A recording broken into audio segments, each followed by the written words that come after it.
It is 6:01 and we have quorum.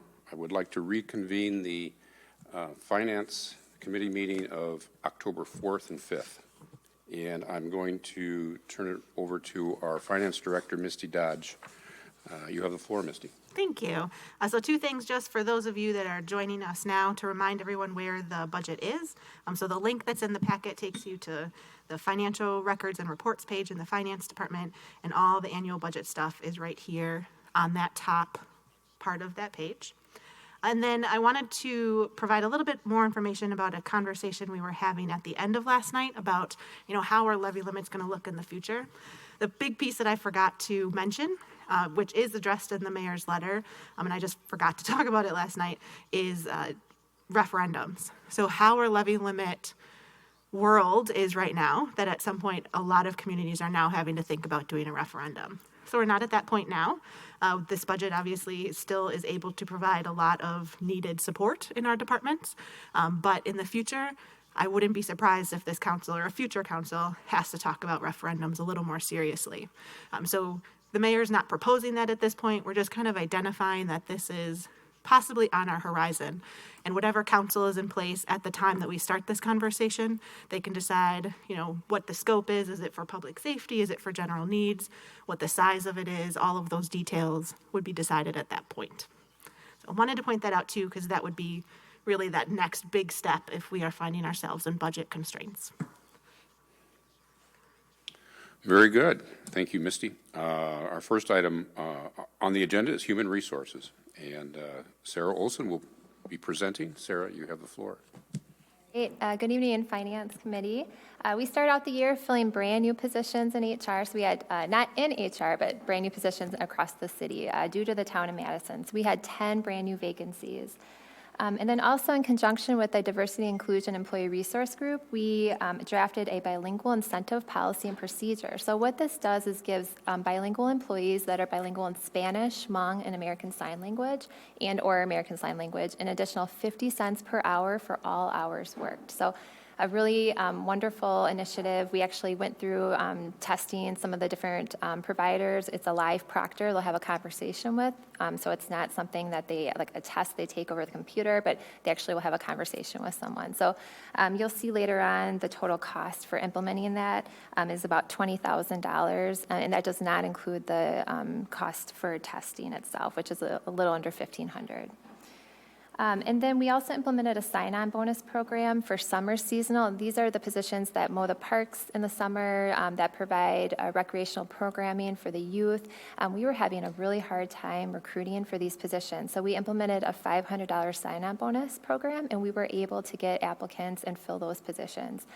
The longer-term solution is to increase the pay for those positions, and so that's also submitted as part of the budget change for next year, is that we truly are hoping that we can get at a minimum $15 per hour for all of our hourly LT intern seasonal positions. We can't post positions at $9 per hour and wonder why we're not getting applicants when there's neighboring organizations that can pay much more than that. So the sign-on bonus program was just a short-term solution to get people in this summer. And then we worked with Carlson Detman to provide a market pull update for just our non-represented pay plan. That total cost you'll see below, it's significant. It's about $700,000 to implement, but it's really important. This is going to make sure all of our hiring ranges are much more competitive. It's going to ensure at least a 3% pay increase for all of our employees. And then it's also going to make sure that our employees that are at the max of the range are now eligible for merit increases. And this is really important. So it does three things there, and it's an initiative I'm really excited about, and I hope that it can be approved. It's in the mayor's proposed budget, and we had a phenomenal personnel committee meeting last week on Wednesday. I know Alder Gerhardt sent out links to the documents and a link to the video. Thank you. And so you can actually watch our consultant, Patrick, with Carlson Detman, give a really good presentation on the market pull and how they went about it, the comparable communities that they surveyed, and then Chad and I talked about the implementation that we would propose for it. So New initiatives for next year, looking at developing a city mentorship program. So, you think of new hires that come in, how can we better support and provide resources? And how can we develop our longer-term staff? So this is twofold. So helping that person feel connected and supported, and also being able to have our longer-term employees have a little bit of growth and development by being a mentor. And then we're going to be looking at facilitating the creation of a mission and a vision statement. Believe it or not, Fitchburg doesn't have a mission or vision statement. So it's something that we would really like all employee feedback on. So we'll have some all-staff meetings, some brainstorming, and then also looking at our core values. They haven't been updated since 2015, our 5 core values. So we would look at, do these still resonate with employees, and see if maybe we want to make an update to those. And then our performance management evaluation that we implemented back in 2015 has stayed the same all these years. It's time to reevaluate the evaluations. Right now we have 5 core values, 5 individual competencies, and a number of factors that a manager needs to look at when they're evaluating. So looking, do we want a shorter versions? Do we want our scale to go from 1 to 5 to 1 to 3? We'd have a focus group that would help evaluate our performance evaluations and make some updates. And then lastly, hopefully creating the city succession plan, having a succession planning team. So we, at this point, really aren't aware of who might be retiring when. So it'll be really beneficial if we could have a better idea of who is at retirement age in our various departments, and so that we can help be ready for that, and also develop our staff internally who might be able to step in as an interim, or even help them better able to compete for the position when it's open. And then budget changes. So I mentioned the full implementation of the permanent non-union employee pay plan. Included with the non-rep pay plan is also the increase for the hourly LT intern up to that $15 minimum. And then paid on-call firefighters and paid on-premise firefighters are also included in that. So with all the certifications, they would be at a minimum of $15 too. So to implement the entire pay plan is that $700,000. And then we would be looking for a 1% pay for performance. So this is going back to that merit-based pay system that we're on, so that if employees get at least a median expectations, that they would see a 1% pay increase for their merit. And we've proposed that for the last about 3 years for merit. And then to offer the bilingual incentive, I mentioned it was $20,000. Part of the mayor's proposed budget is adding Juneteenth as a official city holiday. There would be a slight budget impact there for employees who are in public safety who do have to work on that holiday, so there would be a holiday premium associated. And then, of course, NeoGov, our software system, every year the software licenses increase, so there's a slight increase to it's our applicant tracking, our performance evaluation system, and onboarding.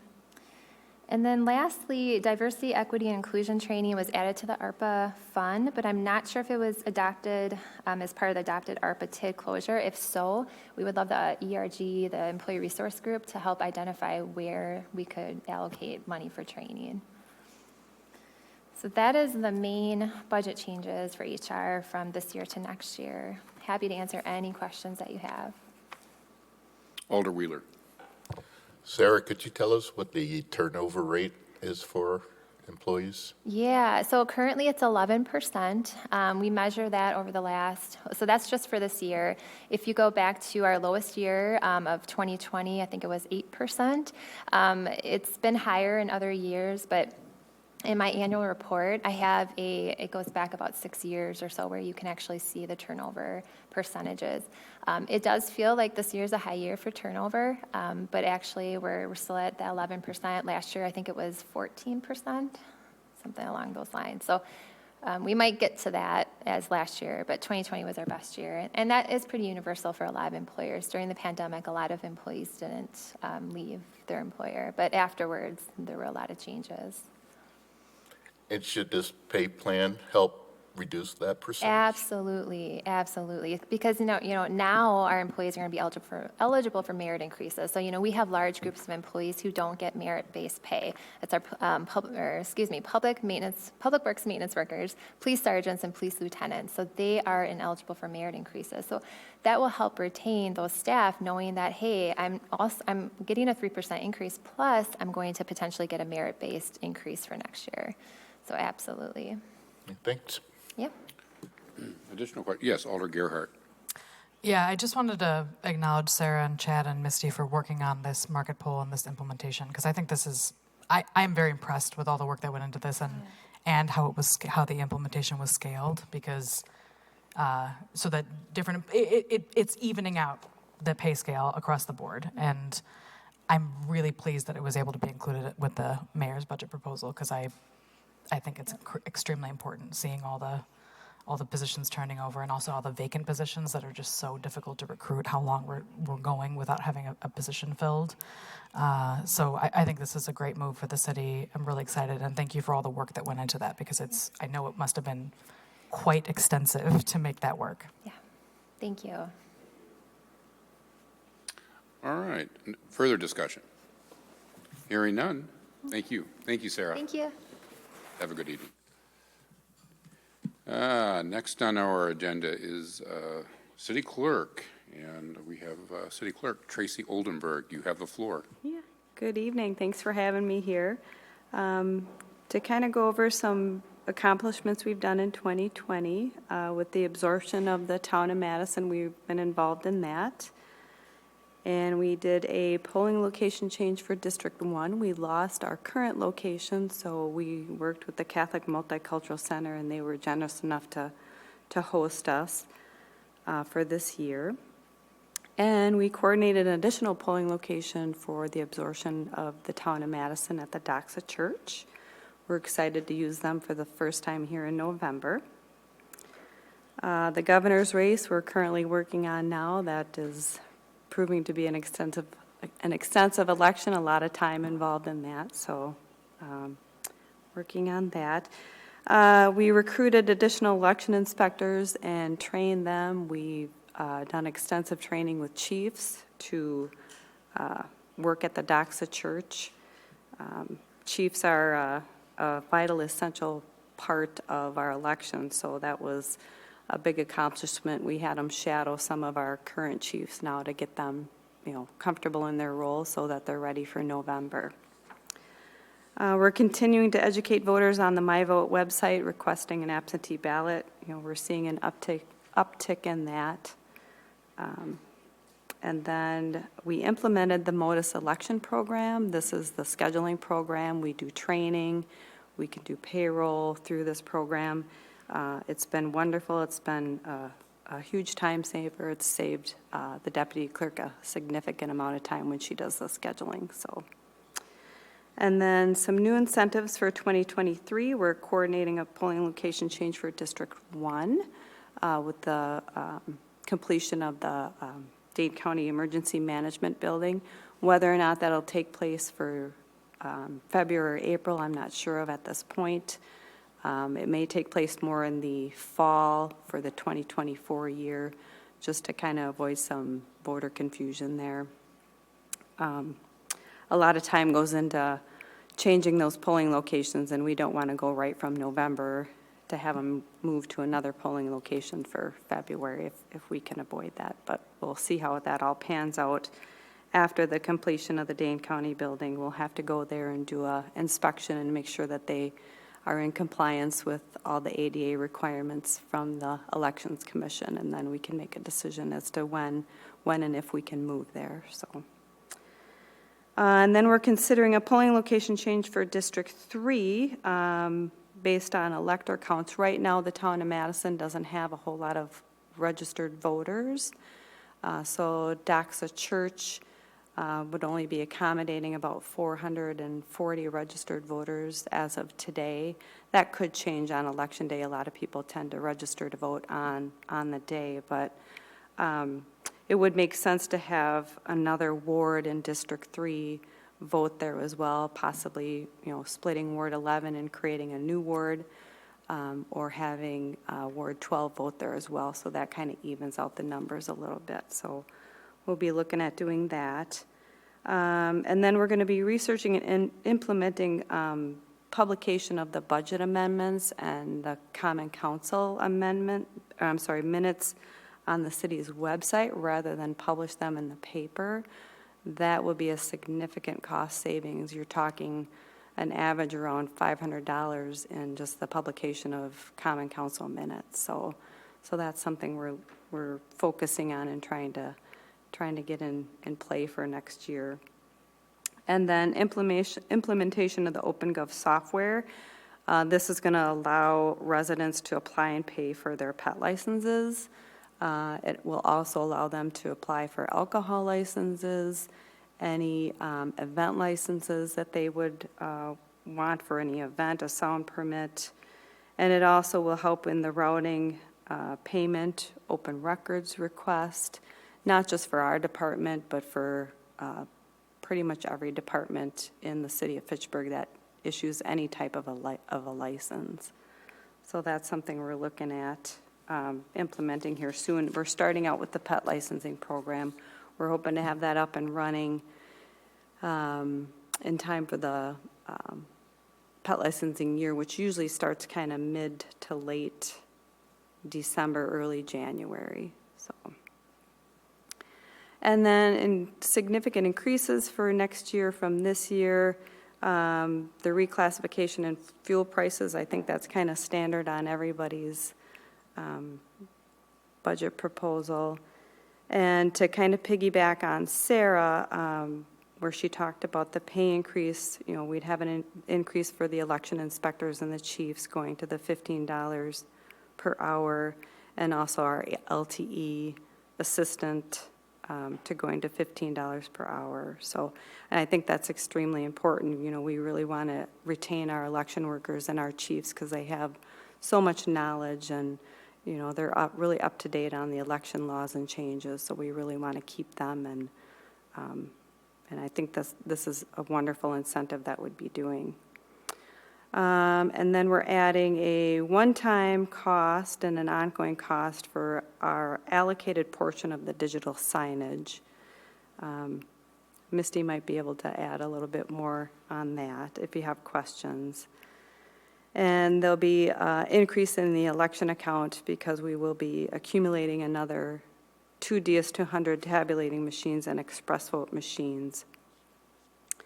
And the maintenance fees on that will need to be incorporated to our existing ones. Also, the addition of postcard notifications for District 1 and District 3 polling location changes next year. An increase in the absentee voting costs for envelopes, labels, and staff processing, and postage increase. That's increased, I think, twice already this year, and I see it happening again, probably another time mid-spring. And then we'll also have an increase in postage for the pet licensing with the implementation of the OpenGov. And that OpenGov will require that they apply for their pet licenses online, pay for it online. So that'll kind of avoid any type of counter activity where we would just be able to hand them their license. We would mail it to them then. And then there would be a $5 counter service fee for people that want to come in and use what we would call a kiosk if they needed to apply for a pet license that way. And then we also added additional overtime for election workers and the chief election inspector hours for next year. We have the mayoral race coming up, and that is a highly attended election.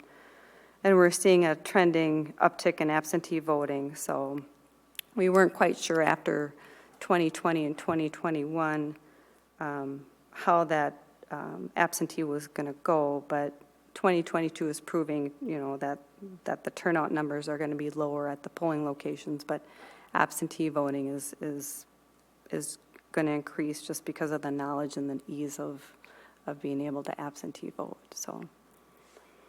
So that is my presentation, and I'm open to any questions you might have. Alder Gerhart, go ahead. Thanks, Tracy. Yeah, well, I guess a couple questions. Number one, it seems like absentee ballots, that trend might be at least somewhat permanent. Is that your impression? Yeah, that's what we're seeing, that the trends are showing that it's not stabilizing, it increases with every election, so. Yeah, so it's more staff work up front. Correct. And then my second question was about the OpenGov process. You mentioned the $5 counter service fee. So is that for somebody? I bring it up because I'm worried about those that just don't have internet access. And it just feels, often people that don't have internet access, sometimes that's an indication of lower resources or even poverty. And so I worry about an extra fee for people that need that counter service. So is that something that you've discussed? Is that possible to waive that upon request? It's possible. We're kind of following some of the guidelines that are put out by other municipalities that have implemented OpenGov,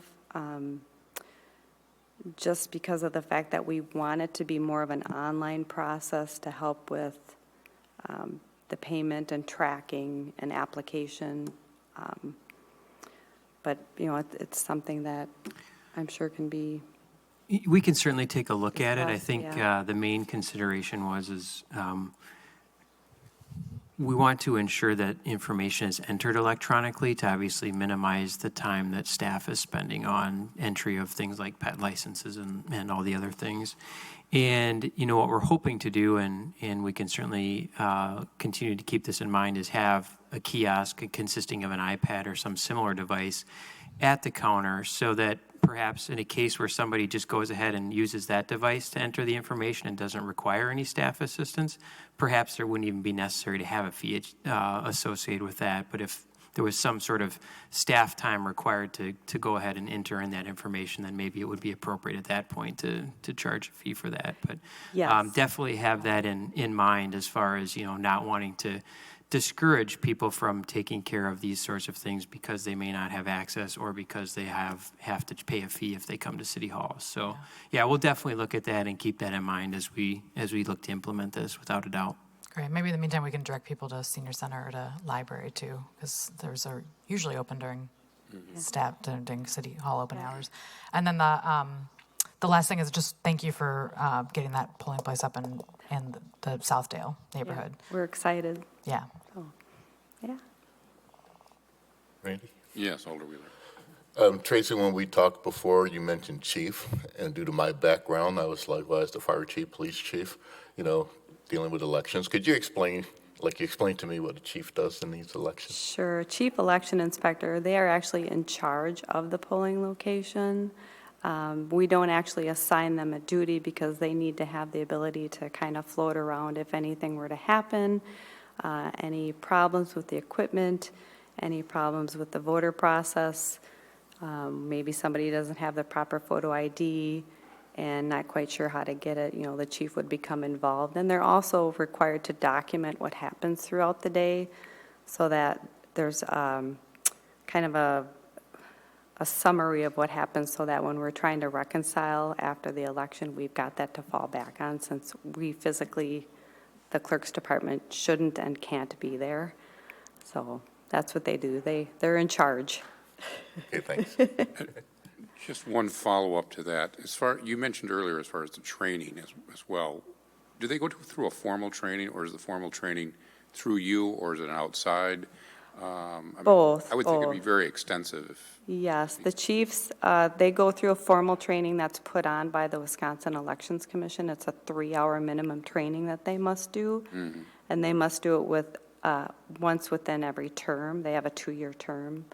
And then I do additional trainings to assist with that, to kind of elaborate per election law changes, anything like that. So, and they also attend all of the trainings that we put on for I shouldn't say regular election inspectors, but just the election inspectors too. So they not only play an important role, but there's work involved outside of that election day. Correct. Yeah. Yes. Yeah.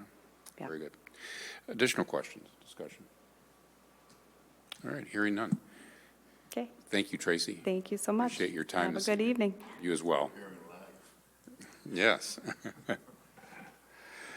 All right, moving on to our next agenda item is technology or information technology. And Acting Director Eric Kirsten, he is online. Eric, you have the floor. Good evening. Good evening. So some Significant accomplishments from 2022 for the department included hiring and onboarding a new GIS coordinator. We replaced City Hall network switches. That includes City Hall and the Senior Center. We planned for backing up our data center environment and replacing that. That is actually ongoing right now. We implemented new FACT TV network equipment, including network switches. That is also ongoing. We have replaced LPR systems in vehicles at all of our MPSIS agencies. Those systems would be used for license plate recognition. We did our first upgrade of the city phone system since it was implemented back in 2017, I believe, shortly after I started. We were also involved in a somewhat regularly scheduled FBI audit, and that is completed at this point. We implemented self-service password reset for all city network accounts, so that provides the ability for city staff to reset their password when it's expired without the assistance of IT staff. We also implemented Intradyne email archiving system, which allows us to better search out emails in the event that we have open records requests. Our old way of doing it was pretty archaic and difficult to manage. There's other benefits of that as well that we could utilize as well, just from a backup standpoint, if we ever had to recover emails. We also implemented Proofpoint email security system. So this is a system that basically will inspect emails before they arrive to Office 365 to kind of determine whether or not an email coming in has got bad things in it, viruses, spam, phishing type attacks, and that has worked quite well. And then we completed recently a refresh of the website. So as far as new initiatives for 2023, this is kind of a short list. We've always got many more projects that come up over the course of the year, but a couple highlights include replacing backup storage and network infrastructure. The backup server actually was recently purchased. I'm not sure why that ended up in 2023, but that's a 2022 CIP replacement. The work will actually probably occur mostly in 2023, just due to the amount of work that I've had to push off during this interim period. We'll also be looking to replace the police body-worn camera storage and network infrastructure that we implemented, I think 5 or 6 years ago. So that's up for replacement. And then we will continue to implement the OpenGov Citizen Services platform that was recently approved. Work has already begun on several workflows there. And so we will continue on with those initiatives in 2023.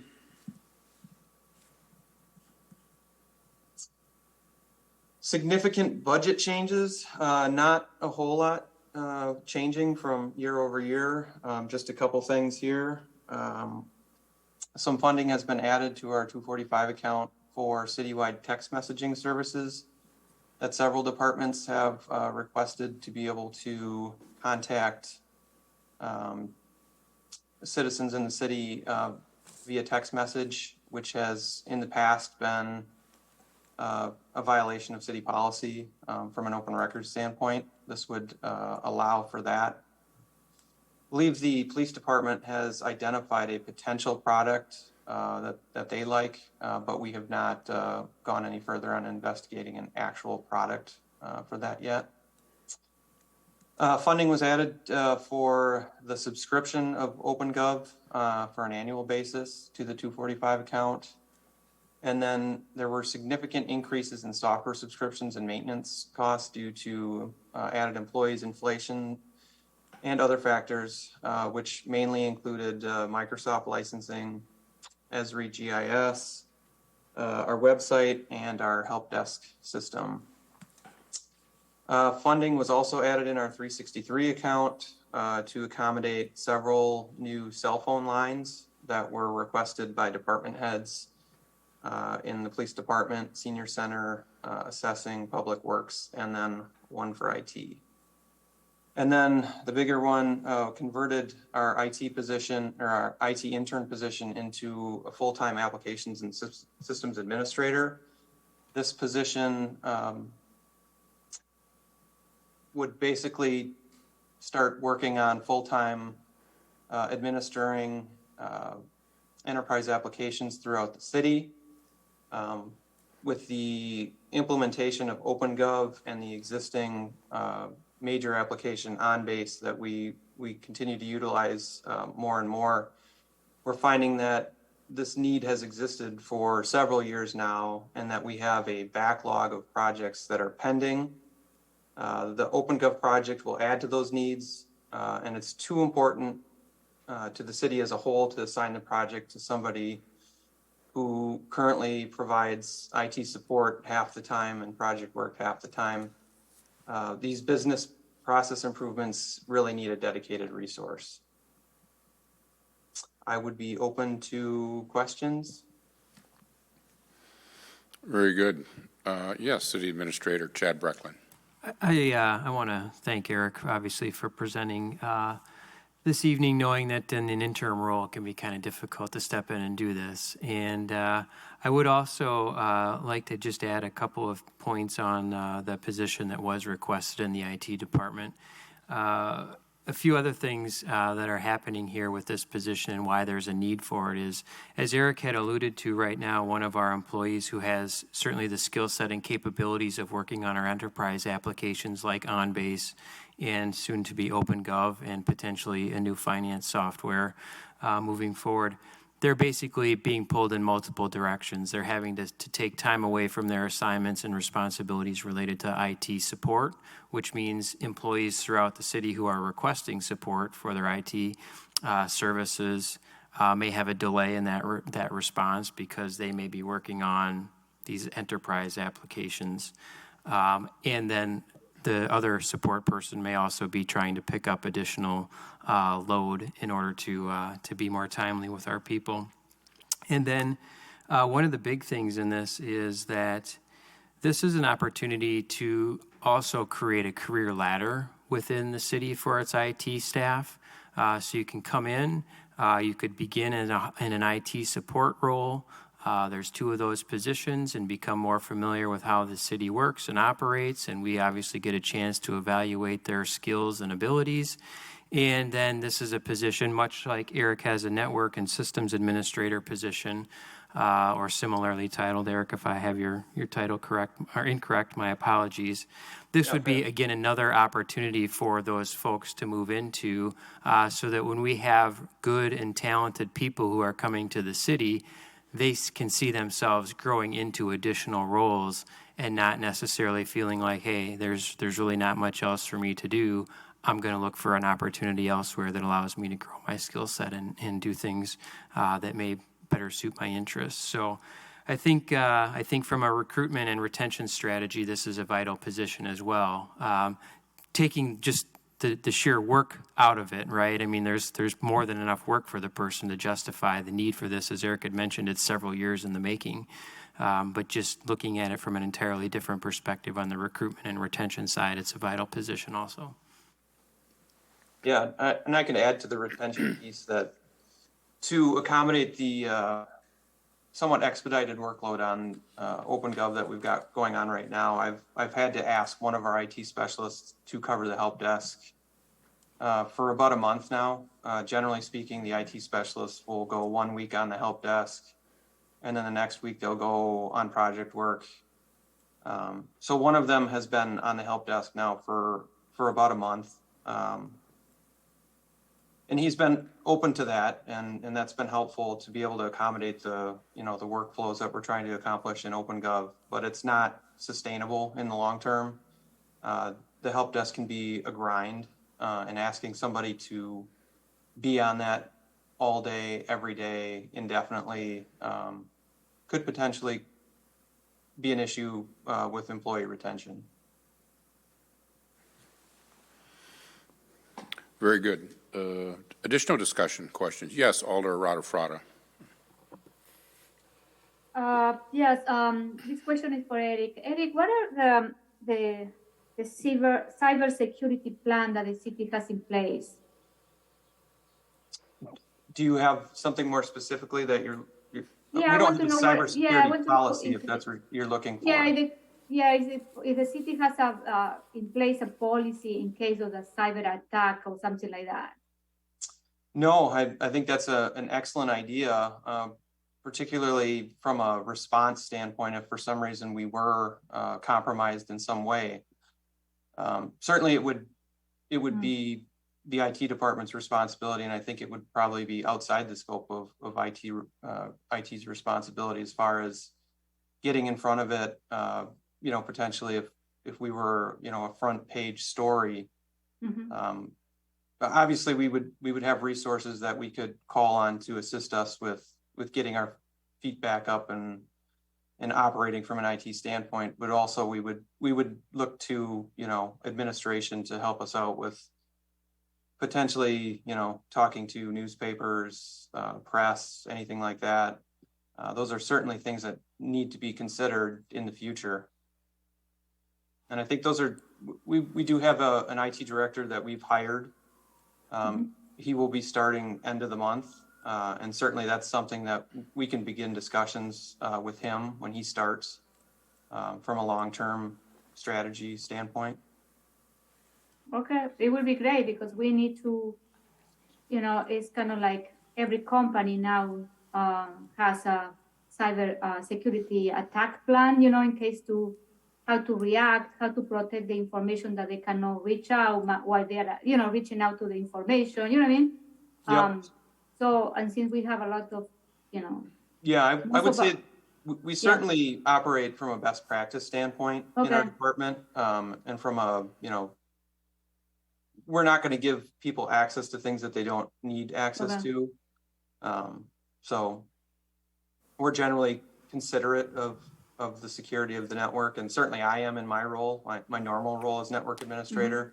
Okay. Chad has a question as a follow-up. Yeah, I'll add a couple of points to that, and Eric, correct me if I'm wrong, but there are obviously statewide resources available in the event of a cyber attack. I know of a local school district, actually multiple local school districts who have recently come under cyber attacks and have utilized the statewide response team to help them address those attacks.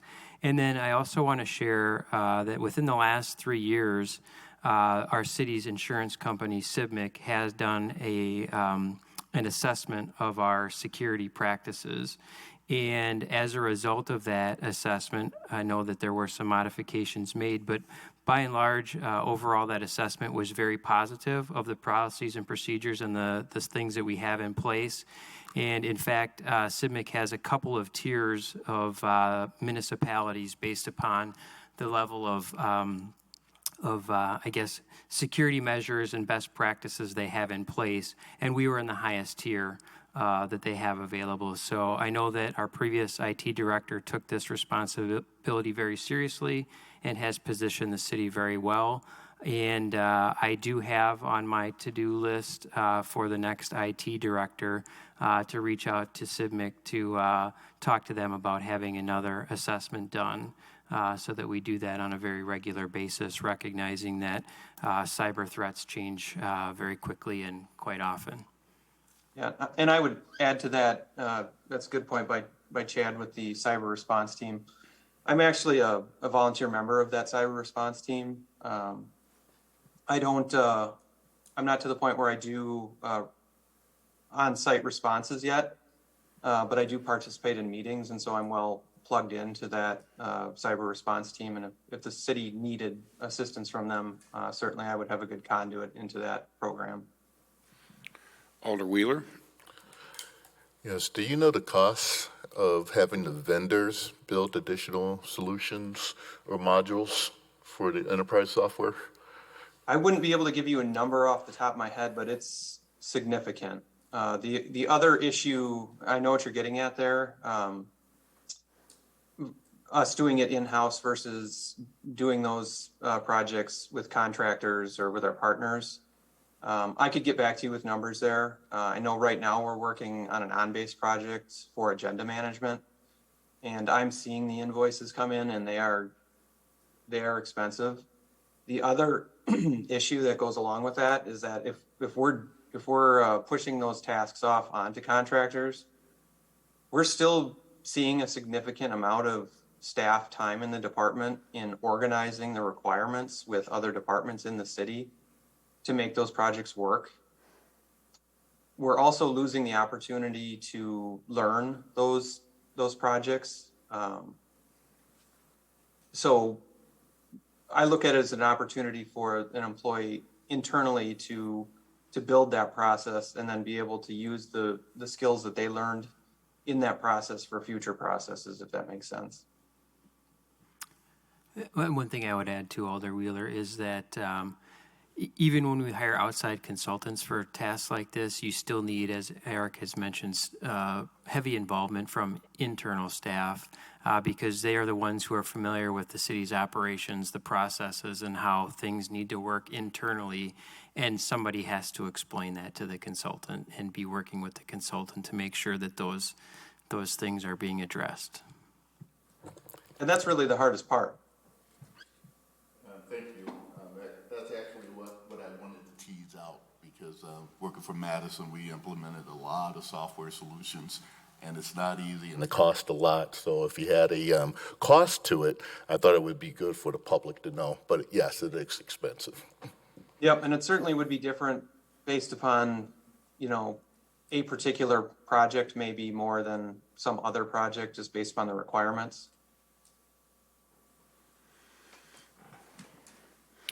One follow-up from our earlier comment regarding cyber attacks. Since we do not have a policy, can you explain what the completed FBI CJIS compliance audit is? I mean, does that relate to cyber attacks, or maybe if you could explain that a little bit for further understanding? So that particular audit is actually driven more towards police and the information systems surrounding the police. Okay. So I understand your question, and yes, it certainly does. They are looking at our information systems, and the police network kind of definitely bleeds over into the city staff network. They're one and the same. They're just separated by policy, but certainly the same policies apply to police as they do to the regular city network. And so definitely completing that audit is useful in regards to protecting the city as a whole. Okay, agreed, and thank you for the clarification. Additional questions or discussion? Hearing none, we will... Oh, me. I want to say something. Oh, so, thank you for speaking up. Go ahead, Alder. Okay, sorry. No, I want to mention it's a comment to Eric and his team about the new refresh of the website. It's really nice. So I want to say thank you guys. It's more functional now and easy to find information. But yeah, thank you very much for all your hard work on this. I appreciate that. Certainly, if we were to get the new application and systems administrator, that particular role falls under that position. And so we would have a single point of contact within the city to continue to improve the website.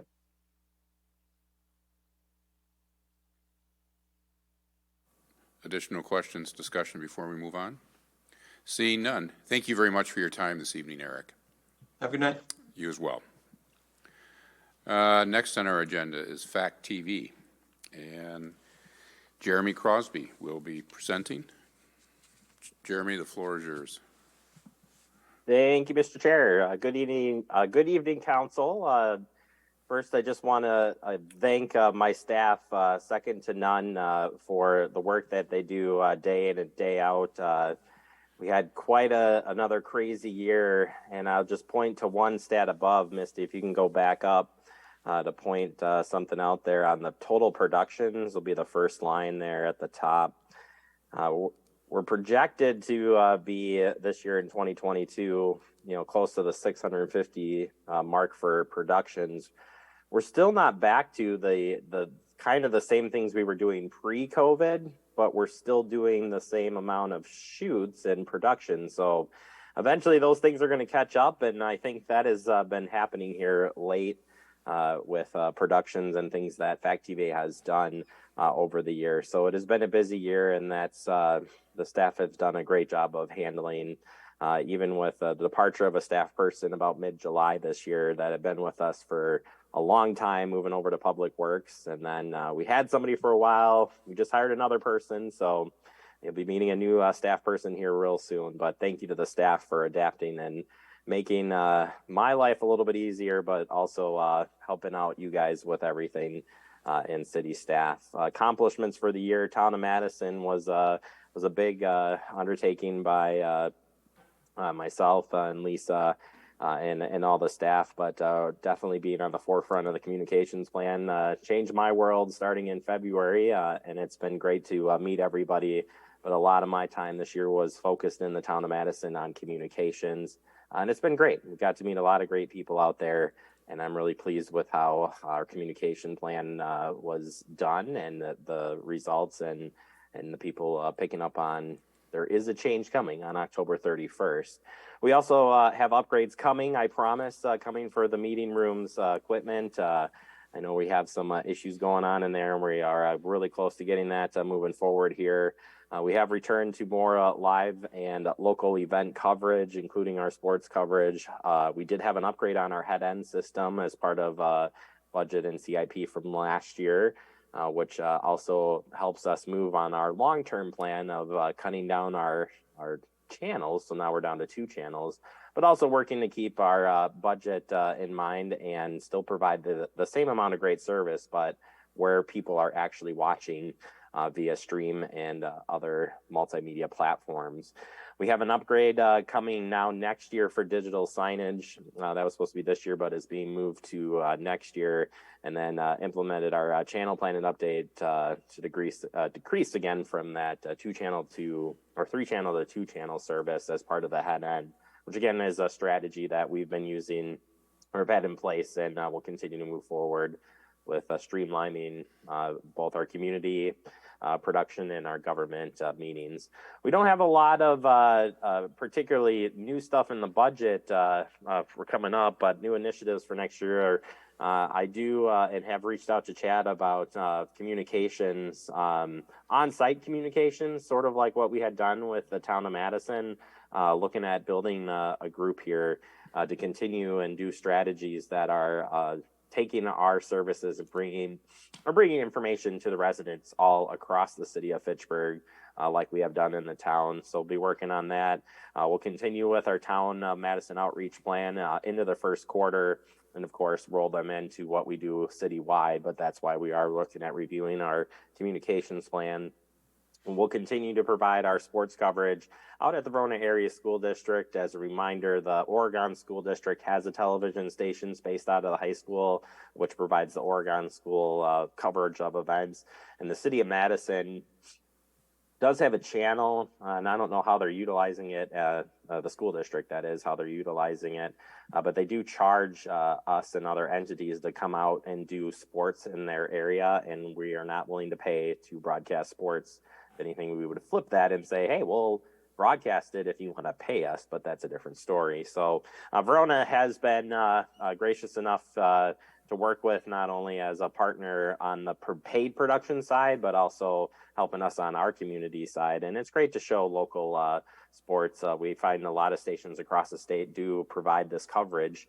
And so we do feel it is important. And again, the school district has been a great a great group to work with. We'll see upgrades to our AV system in the library as part of our CIP, and then we do want to continue on our Spanish programming. Julia has done a great job and keeping that going, but we'd like to get back into some more sustainable ways of providing that programming. And we have done, I would say, with the town of Madison, have spent some time more in the translation services of changing documents, creating videos in 2 languages. So something that really wasn't done until the last couple of years. And I would say that was led by Fact TV and Julia and our other partners trying to get that off the ground and be bilingual. And then moving ahead here, like I said, we don't really have any specific changes in the budget area, but significant changes.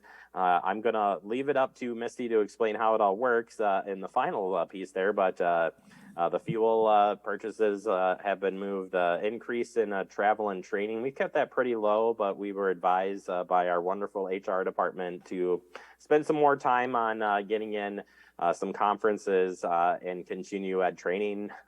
We generally have been very busy, so we do want to continue to do that. We've had staff, at least 3 of our staff now, including myself, who have been here for many years, and we want to continue to encourage our staff to continue to stay up on the cutting edge of technology, which we do, but we'll take some extra time for that coming up this year. And then Fact TV, this is the one that I'm hoping Misty will help me with, is we're called the Special Revenue Fund. We are a special group, and we're being moved into the general fund coming up here in 2023, which I'm, again, hoping Misty can give you details on any questions you might have on that. Other than that, everything is pretty straightforward. We do see a lot of increases just in our general budget with inflation, but I think that's been seen across all departments. So, questions? Yes, Alder Radefrada, go ahead. Hi, Jeremy. I have a question for you. I am looking at your position from 2019 to 23, and you have the same amount of people. But I am looking at your statistics, are growing. So why you didn't submit any position? Do you have any position open, or you want to have a position? Are you okay with this staff that you have in your department? Can you explain a little bit more about this? Absolutely. Actually, last year, if we go up to the staff sheet there, Misty, last year you guys approved moving one of our cable ops out of what was a seasonal position into a part-time position. That was Chad Cole's position, who's sitting at the board right now with his smiling face, doing a great job. That would be the next position that we would look to increase in the future. I think where I've kind of been since I took the role as manager, and I can't tell you what year that exactly was, but funding obviously has been a concern with Fact TV. So I don't feel like we were in a position where we could really even ask for a position when our fund overall, because of franchise fees and the things that are out of control with the city of Fitchburg, was decreasing. So I think our department has done a great job as a team coming together and trying to figure out how are we going to navigate what Fact TV is, what are we going to do. And we've really got it down to 3 entities now, with providing our government meeting coverage, our community information, and city staff projects. Those are the 3 things that we do.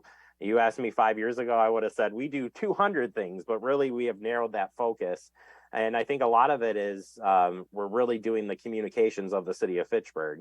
So as we continue to look and grow that area, I think we would want to work with all the departments on their need for communications and really talk about a communications position within Fact TV. It's something that I've mentioned to Chad Brecklin when he came on board, that communications is a key for any city, and we're really fortunate what we have and what we do.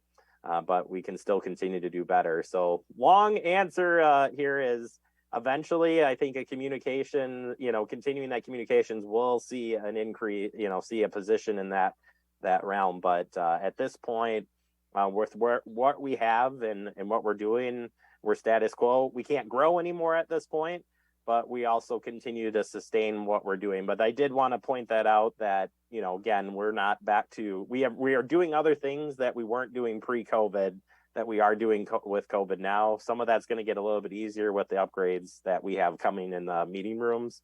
But our priorities are the same: government meeting access, community information, sharing that information from our government, and then the city project. So that's keeping us very busy. And we're a multimedia department, so we're not just video. We're taking photos, we're helping with website, graphic design, you name it, we're doing it. Go back before we go further to the Special Revenue Fund 207. For Misty, if you'll explain that. Yeah. So as Jeremy mentioned, up until a few years ago, the Fact TV department was fully funded by franchise fees, which is a revenue that we collect from the cable companies. A few years back, we had to switch the funding source, and so some property taxes were used to subsidize the Fact TV function, which is important. They're an important part of what services the community provides. But because of that funding switch, it makes sense for Fact TV to be part of the general fund. But timing was important. We didn't want to do it that first year or even the second year because that would have made us below expenditure restraint. But this year, because of that extra capacity we had and because of the transit shift out, this was the year to kind of make that shift into the general fund.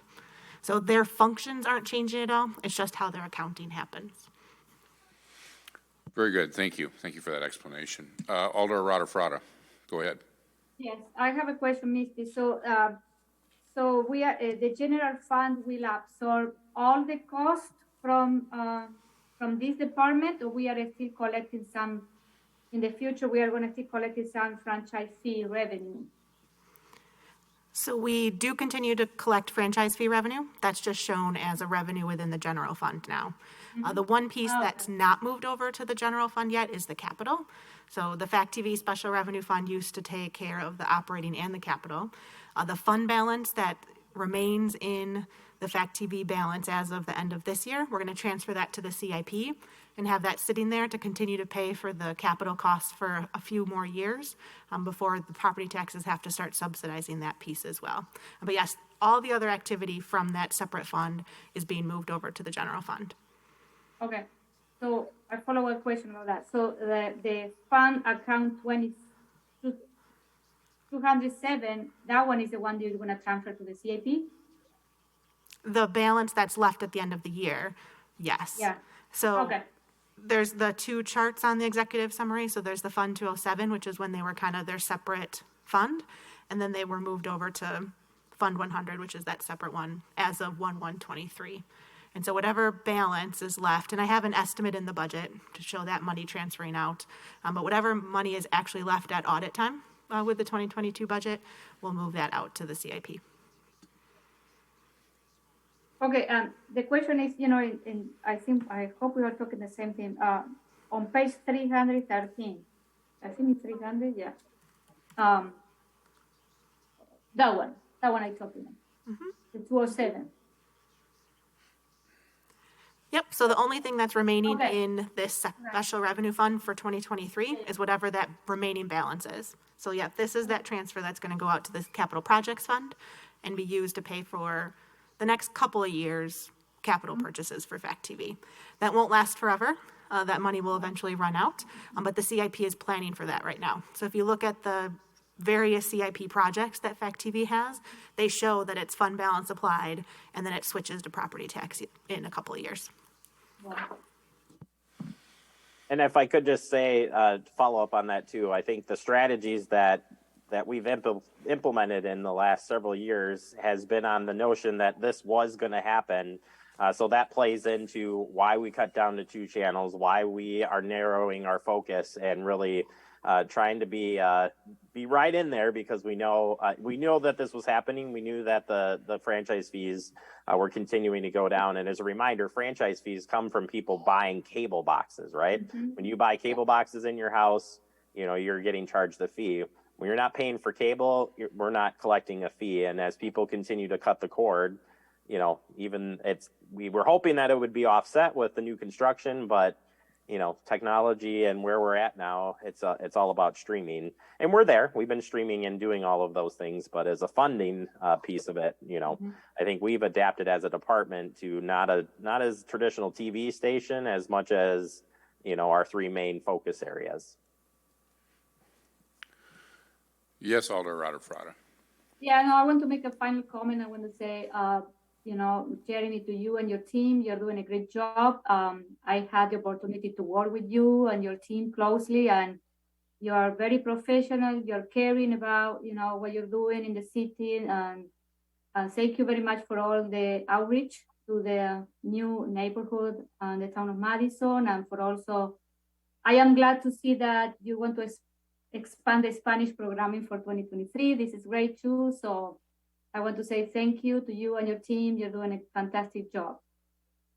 Thank you so much. They are wonderful, a bunch, and Nick is our new hire, so hopefully you'll get to see him here after the 17th. All right, if there's no further questions or discussion, we will move forward. Jeremy, thank you for your time this evening. Thank you. Very good. Moving forward, legal, City Attorney Valerie Zisman, is she on or missing? She's out, so I said I would cover for her. Very good. So significant accomplishments for 2022. As you've heard from lots of departments, the town of Madison has been a big piece of her workload lately, especially with all the different agreements and MOUs and all the different things that has come with this. She's been highly involved in that. She also reviewed and revised the City Code of Ordinances, which included the finance ordinances, election-related ward, and alder district ordinance updates, and other ordinances as needed. She has been continuing to address the municipal court backlog, and last I knew, before she went out on leave, she was caught up. I'm sure she'll catch up again real quick once she's back. She managed and coordinated outside legal representation of multiple tax assessment cases. So these are property owners that have filed disputes on what their tax assessment is, and so she's had to get involved in some of those cases as well. And then continuing to manage municipal offenses removed or appealed to circuit court internally despite the significant increase due to cases. So I know there was some sort of a law change that's encouraging more people to go to the court process instead, which takes a lot of time for her. Even if it doesn't actually get to court, she has to do all that prep work in order to get ready for it. So it's been an especially busy year in legal as well. New initiatives for 2023. There will continue to be legal tasks after the town of Madison is absorbed on the 31st. I think we've mentioned this a few times. We know there's going to be things that pop up. We just don't know what it's going to be yet, but we're confident she'll have to get involved in some. And then she's continuing the projects of reviewing and revising the City Code of Ordinances. So both as things come up and then also proactively parts of it at a time. And then her significant budget changes, not too much. The only thing was she did increase the outside legal counsel budget by $10,000. There's been a lot of additional needs or additional issues that have come up that needs a specific expertise area or additional support. So she increased that by $10,000. Honestly, it probably should be increased a little bit more, but we think we might have some carryover from 2022 that we should be able to carry over. And then we just all fingers crossed, hope for a good legal year. That's it. Very good. Questions or discussion for Misty? All right, seeing none, we will move forward. We're moving to our next item on the agenda, which is assessing. And Amy, you are with us. All right. Amy Mercer, our Director of Assessing. Go ahead, Amy. Hi. So good evening. Our significant accomplishments for 2022. We resumed our annual revaluation for 2022. We have not completed that yet. We're near the end. And with that, we sent out over 10,000 assessment notices between real estate and personal property. I think we had about 350 open book appointments, and I think we had about 80 board of review. And we have a couple 70, 85 cases that are already in the mix.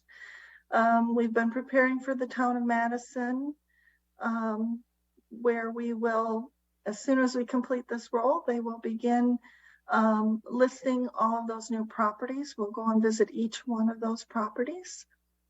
And we'll have to enter in all of those parcels into our system. So our work is really beginning for that town of Madison parcels coming into the city.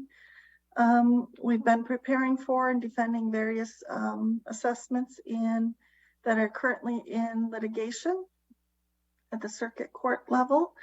We've been training 3 technicians. We have the council approved an additional position for 2022, which was a technician position.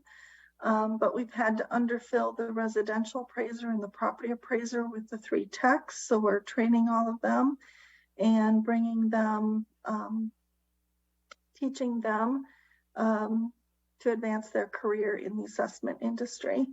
And we also, one of our new technicians, Alyssa, she worked with Fact TV to create a personal property video. So that was one of her goals this year, was to study and learn about personal property. And then she worked with Fact TV to create a video to help property owners who may not hire a CPA to file that.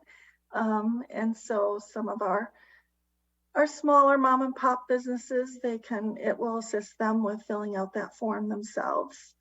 And new initiatives for 2023. One item, we're pretty behind with the town of Madison. We didn't want to add to that, but really the town of Madison will be going into 2023. And so one item we added was to continue to work on state statute digital compliance of adding electronic sketches and information like that to get more electronic digital information into our CAMA system. Significant budget changes. Our budgets don't change a whole lot too much. We did reclassify fuel. We had place to get a city vehicle and we paid for that in 2021. But we still don't have that. So Misty, we did some shifting around of the fuel until we can get that vehicle. We have in the budget for a one-time data migration for the town of Madison parcels. And so that was removed. That was in for this year's budget and that's been removed. And what's the last one? And then it's always our biggest, really our expense other than staff is mailings. So we've increased that mailing due to the additional parcels and assessment notices. And that's it. We're simple. Very, you make it simple, appear anyway. Thank you, Amy. Is there questions or discussion for Amy? I do not see any hands, Amy. Thank you very much for your time this evening. All right, thank you. All right, have a good evening. You too. Moving forward, our next item on the agenda is EMS budget, and Chief Patrick Anderson. You will speak to this item. You have the floor. Thank you very much. Good evening, everyone. So I'll review our chief. I'm going to call it an accomplishment for 2022. We're this close, or you can ask Alder Udell where we're at with negotiations. But by the end of the year, we'll have negotiations done. So that I'm going to count it as a pretty significant accomplishment for our union contract. Will be up this year, and then still kind of be determined how far that will go. The other one that we're pretty proud of is we started this process actually last year in a partnership with Madison College and the City of Sun Prairie EMS, and that's actually to increase the population of underrepresented students in the field of EMS. It's largely underrepresented nationwide, but trying to what can we do here to tackle it locally? And so Madison College actually does have a program where they work with students, underrepresented students in fire and EMS careers, predominantly in high school. They actually identify those students who show promise and show interest in furthering careers in fire and EMS. So Sun Prairie, there was only one last year. Sun Prairie took that intern. So this year we actually got our first intern. Molly Olson is her name. So she started in June. So we've actually started a paid internship. So she actually works, she's assigned a mentor both at Art Service and at Madison College. And she'll be with us in a paid internship role for 2 years. That will get, by the time she's done with that, that is her associate degree paramedic. So she's with us this year running. She is working with the ambulance, working on the ambulance as a crew member with her mentor, getting all of that experience before a whole solid year of experience running some significant calls before entering even the paramedic program next year. And then she'll continue to ride next year while she's going to school. And then kind of what we're doing is home growing our own future paramedics, that hopefully that position is open for her when she is done graduating and we can keep her. If not, we're actually then helping to kind of contribute to increasing that underrepresented population for all EMS agencies, either out there in the county or nationwide. So she's just starting with that this fall. And hoping the plan is to hopefully increase that in the future. Since they're with us 2 years, hopefully getting a second one next year, we'll always have two of those interns probably continually rotating through there in year 1 and year 2. So that's part of that new initiatives for next year as well. The other part of that county-wide, and I believe I've shared it before, it's nationwide. We see it here as well in the county, is just everybody's got a now hiring sign outside of their agency, to include the city of Fitchburg. We have not escaped that problem either. So all of the paramedic agencies, all the EMS agencies as a whole in Dane County and statewide, nationwide, we're all fighting for the same pool of future EMS providers. So we've actually started, we have 5 of them EMTs who we started, so they're going to be completely in a volunteer role. We do get some funding for the state to help pay for training. So part of the trade-off with them is going to be to strictly volunteer with us. They will ride on the ambulance as a crew member. Based on the number of hours they put in here, we can use some of those training funds we get from the state to help pay for their paramedic program. Of the 4 of the 5 we have brought on board are actually enrolled in the paramedic course this fall. Kind of with that paid internship, homegrown our own LTE pool. So we're starting them very early on in their EMS careers. When they're done, we can bring them on as our LTE pool, provided they, meet all those. They're already part of our system. We are hiring them as employees, though we're not paying them. And then again, just continuing to grow that pool that we have, if not helping out our partners who are running into the same problem that we're having. Other new initiative there I have listed is UW Hospital, or the Emergency Education Center, is our medical control. So we have one physician assigned to us, Dr. Mike Mancera, but there's a whole group of physicians there that we are able to use as for our training in medical kind of control and operating our service. One of the other things they do is they provide us our continuing education, which is a requirement to keep our state licensure. And for those who are nationally registered, we're required to do anywhere between 60 and 84 hours of continuing education every 2 years. So part of that is UW provides that continuing education for us. Part of that is actually simulation, so high fidelity simulation. Earlier this year, they purchased a used ambulance, and they're actually able to bring that mannequin out to our stations now. So as opposed to us having to send staff members there, they can come right to our stations. We can get better training with our on-duty crews because we can rotate them through. We don't have to take anybody out of service. If they get calls, they head out on those calls. Otherwise, we can rotate those crews, keep them in the district. And if you are aware of anything as far as the educational process of simulation, they're taking cases that either have occurred in Fitzroy or have occurred usually somewhere in Dane County, or they've seen in the hospital that can be some challenging cases. Most of the time, it is about a 15-minute scenario. They're working with the mannequin. They've got a sim center operator there who's operating this mannequin. They're taking vital signs. They're conducting this patient care with a physician in the back of that simulated ambulance. it's about 15 minutes, but what it really does is generate about a good solid 45 minutes or more of really good conversation afterwards about some of the other aspects of patient care that we don't get with that one-on-one, or usually 2-on-2 or 3-on-3 with a doc and some clinical experts in their field, with from pediatrics all the way to to those ER docs who are there every day. So we're working with them to bring that simulation ambulance out to our facility more often and make sure that we're hitting all of our crews, and that all of our medics are getting that same opportunity to review those really challenging calls that, we knock on wood. I like throwing away all that pediatric equipment when it all expires every few years. It means we're not seeing sick kids. But for that one that we do, we want to make sure that everybody's getting a chance to go through that and actually have that really good discussion. So that's what's on our docket for 2023. There we go. Thank you. The significant changes that are going to be between 2022 and 23.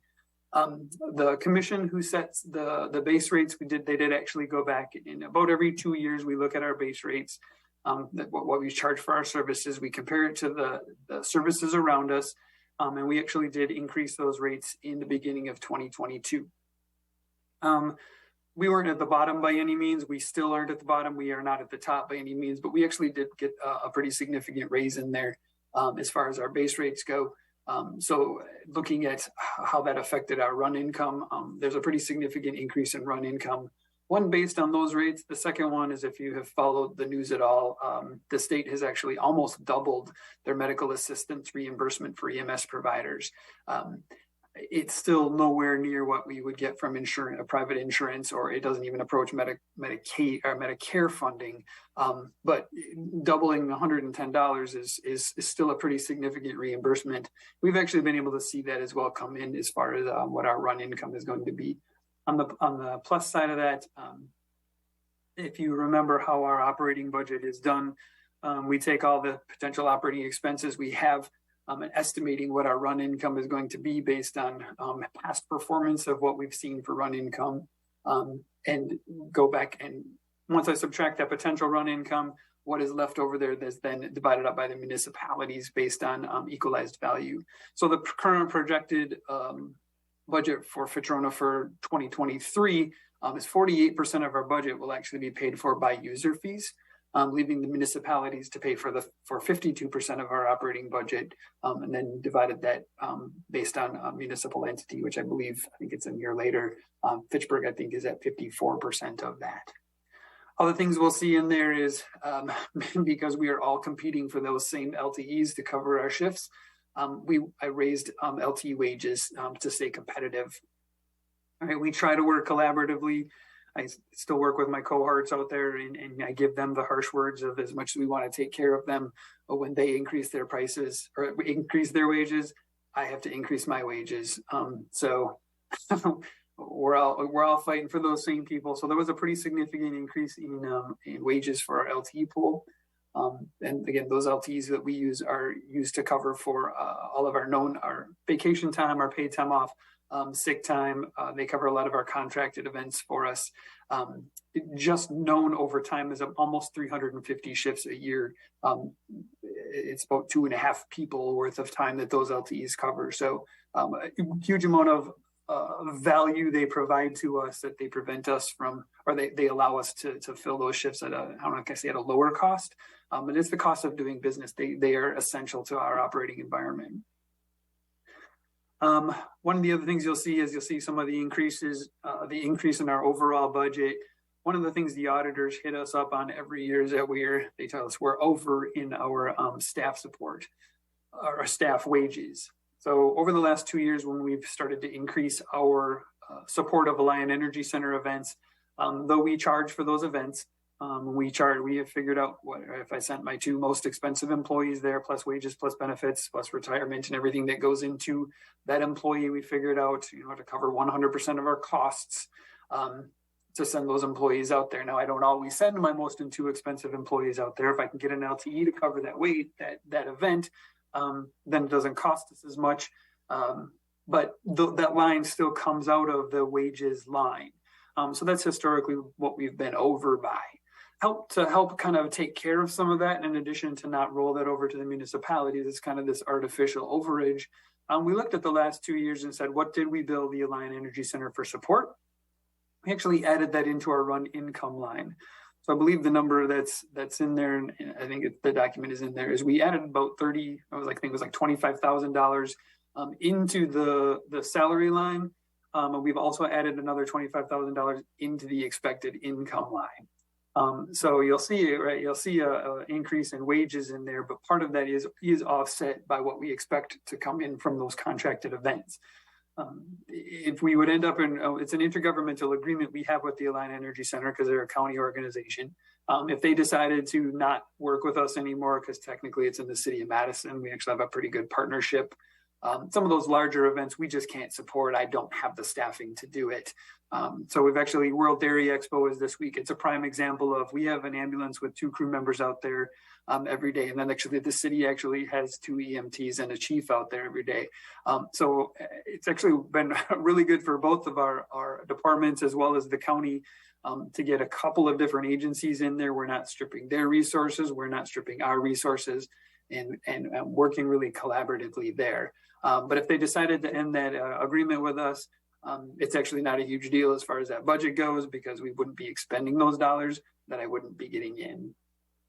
I already talked about the paid internship, so that is in there for 2023 to continue to pay Molly for the 12 months that she will be with us for 2023, as well as bringing on a second one for 6 months starting in the summer. As everybody else has said, when I get below all those wages and salaries and people, those people costs, the cost of everything just keeps going up. We're already at our fuel line for the year. Based on that, just what we're doing as far as cost of fuel oil and lube. As things I've brought up for the last 2 years is the medical chain supply. Though things have gotten better, the costs have not gone back down. Supply chains are still a hit or miss. They're just things that we have to shop around and find whether I can find it. And based on that demand, that cost goes up as well. Same thing with vehicle supplies. A vehicle out earlier this year waiting for an exhaust part. That truck was out of service for 6 weeks just because we couldn't get the part. So all those operational costs that everybody has been talking about just continue to go up. Those are the big 3 for us is fuel, repair parts, and medical supplies. It just is not going back down. Last addition I have on there is based on what I brought with you last year and the underestimating on my part of what run income was overestimating what run income was for a couple of years and tapping into the reserves. So based on this year's audit, we are up to 13% as far as our reserves go. Based on that intergovernmental agreement, we need to be at between 15 and 25. So we're getting there. And that was actually just based on the unanticipated 20% in run volume increase we had last year. So in order to kind of put a plan in there in place, I took essentially what our that deficit was, that 2%, right? What would it take us to get there over the next 5 years? In those discussions with our auditors, fortunately, because we do bill for our services, we have money coming in over the course of the years. It's not like municipalities where we get these big lump sums when we put out for taxes, we bill for our services. So there's no huge immediate crisis to fill those reserves back up. So what I did was take what that 2% was, it turned into, I don't remember what the number was, but over the next 5 years, if I took that amount over the next 5 years and put a line item in there to help refund those reserves, we would be back to that 15% over the next 5 years. Of course, looking at that annually when that audit is done, on the off chance, we're looking at a significant run income overage this year. Really, it's based on that we didn't know we were getting that Medicare or that medical assistance reimbursement till December, so that was not built into this year's budget. On the off chance this year or next year, all of a sudden that reserve is back up to 15 to 20%, then that will come back out of the line item for our reserves. But it's a start to get those reserves back up to that 15 to 20%. So you'll see that line item back in there. Those are our big changes for the year. What are your questions for me? We'll start with Alder Rada-Frada. Go ahead, Alder. Hi, Patrick. I have a couple of questions. Sure. Thank you for the presentation. So you mentioned that the audit was already done. Can you send us a copy to the elders about the audit? You should have Can had you do that back in May, but I can send that Okay. again. Okay, I don't remember seeing. Okay. So, I am looking at your August financial report. I am looking at your AR aging report. And then you have almost $913,000 as August sitting in the account receivable. And you have 70% of them are aging 180 days, because this is affect your cash flow. We are talking about your cash flow. So do you have an idea at the end of the year when you close your book, how many of these account receivable are considered bad debt? What is your percentage? I don't know what the percentage is. And my guess is that it's put in the audit. So how our plan works is, bills our EMS costs are usually charged out usually within about 48 hours of the time of service, depending on how on top of things are. Once those are billed, lots of variables in there. If we have insurance information, we don't have signatures. Most things are billed at least one time within the first 30 days. Patients are sent information within 30 days. If they get that if we get that insurance information back, they send a check, it's billed out. If we don't hear from them after 30 days, they get a 60-day notice. At the end of 60 days, if we never hear from those patients, they kind of enter that holding pattern. And then they get turned over to one of two things, either the collection agency or we do participate in tax interception. So ideally, when everything works after 30, 60, and 90 days, those are turned over. So that's where that 180 days, I know that's way farther out, that's only 90 days. But once it hits that 90 days, ideally that is where it is sent. Now, again, most of the stuff kind of floats in there because from the day of service is when that clock starts. So, 90 days into it, we finally get insurance information, or we had that insurance information, then it sits there and floats. But I can find out that data for you, but that is the plan. Technically at 180 days, unless it is still an active account, it is sent to either the collection agency. Once it's sent to the collection agency, we consider it written off. We consider it non-collectible. Same thing if we send it to tax interception, it's considered not collectible. I know the number you're seeing in August because that number is really high in September as well. Okay. I've been working with our billing agency because normally we are way under that 20%. I don't have a good answer yet why it's so high. So my assumption is that Brad is who is our billing contact there. He just needs to go in there and really just start cleaning some stuff up. Because yes, both August and September was much higher than what our anticipated or our goal is. It's not usually that high. Okay, that one is key because this is, it's outstanding money that is there, but we need, you know what I mean? I see the faster that we do collection, for cash flow for purposes better, to managing, and maybe you can improve your reserve too. I have another question. I don't know if anyone has another question. We do, but if you have one more question, go ahead. Okay, so as you know, Wisconsin is one of the only states in the country that funds local police and fire and EMS with property taxes, okay? So there are a lot of municipalities that they are trying to pass a referendum to increase the levy limit for us safety, to increase. How have you thought about doing that? What is your plan? And so we as an EMS agency cannot tax. No, I know, but there are a lot of municipalities that are, opting to have a referendum to increase the levy tax in order to, to increase the funding through increasing the tax levy, the levy limit, So I want to know what, have you considered or talk about that? Have you checked what other municipalities are doing? And The commission has not talked about it at all. Okay. I guess that decision would really come back down to the individual municipalities. I don't know if Misty, you were going to bring up anything. Is this a segue into that? Misty has a comment or two, so. Yeah, so first to the referendum question. So as Patrick mentioned, as a district, they aren't a taxing entity, so they wouldn't go to the referendum themselves. It'd be the city of Fitchburg, the city of Verona, and or the town of Verona, the 3 participating municipalities, that would have to decide if they were at the point individually to do a referendum. So as EMS costs increase and our costs as the city of Fitchburg then increase, we could talk about doing a referendum to pay for our increased share. But Patrick, the district, and the commission wouldn't do that directly. It'd be through the municipality.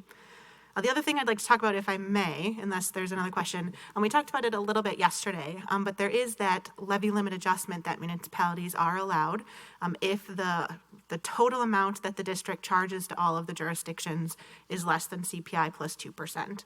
So what I have up on the screen right now is the charges that go to each one of the municipalities that are involved in Fitch Verona, and it currently is an increase of 6.92%, which is below that 9.7% amount that it is allowed to go up to make us at least eligible for this levy limit adjustment.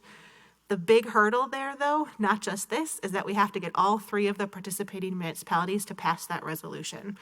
So I'm hopeful that we'll be able to get some partnership with the 3 municipalities and that there'll be a resolution in front of you guys to take that levy limit adjustment.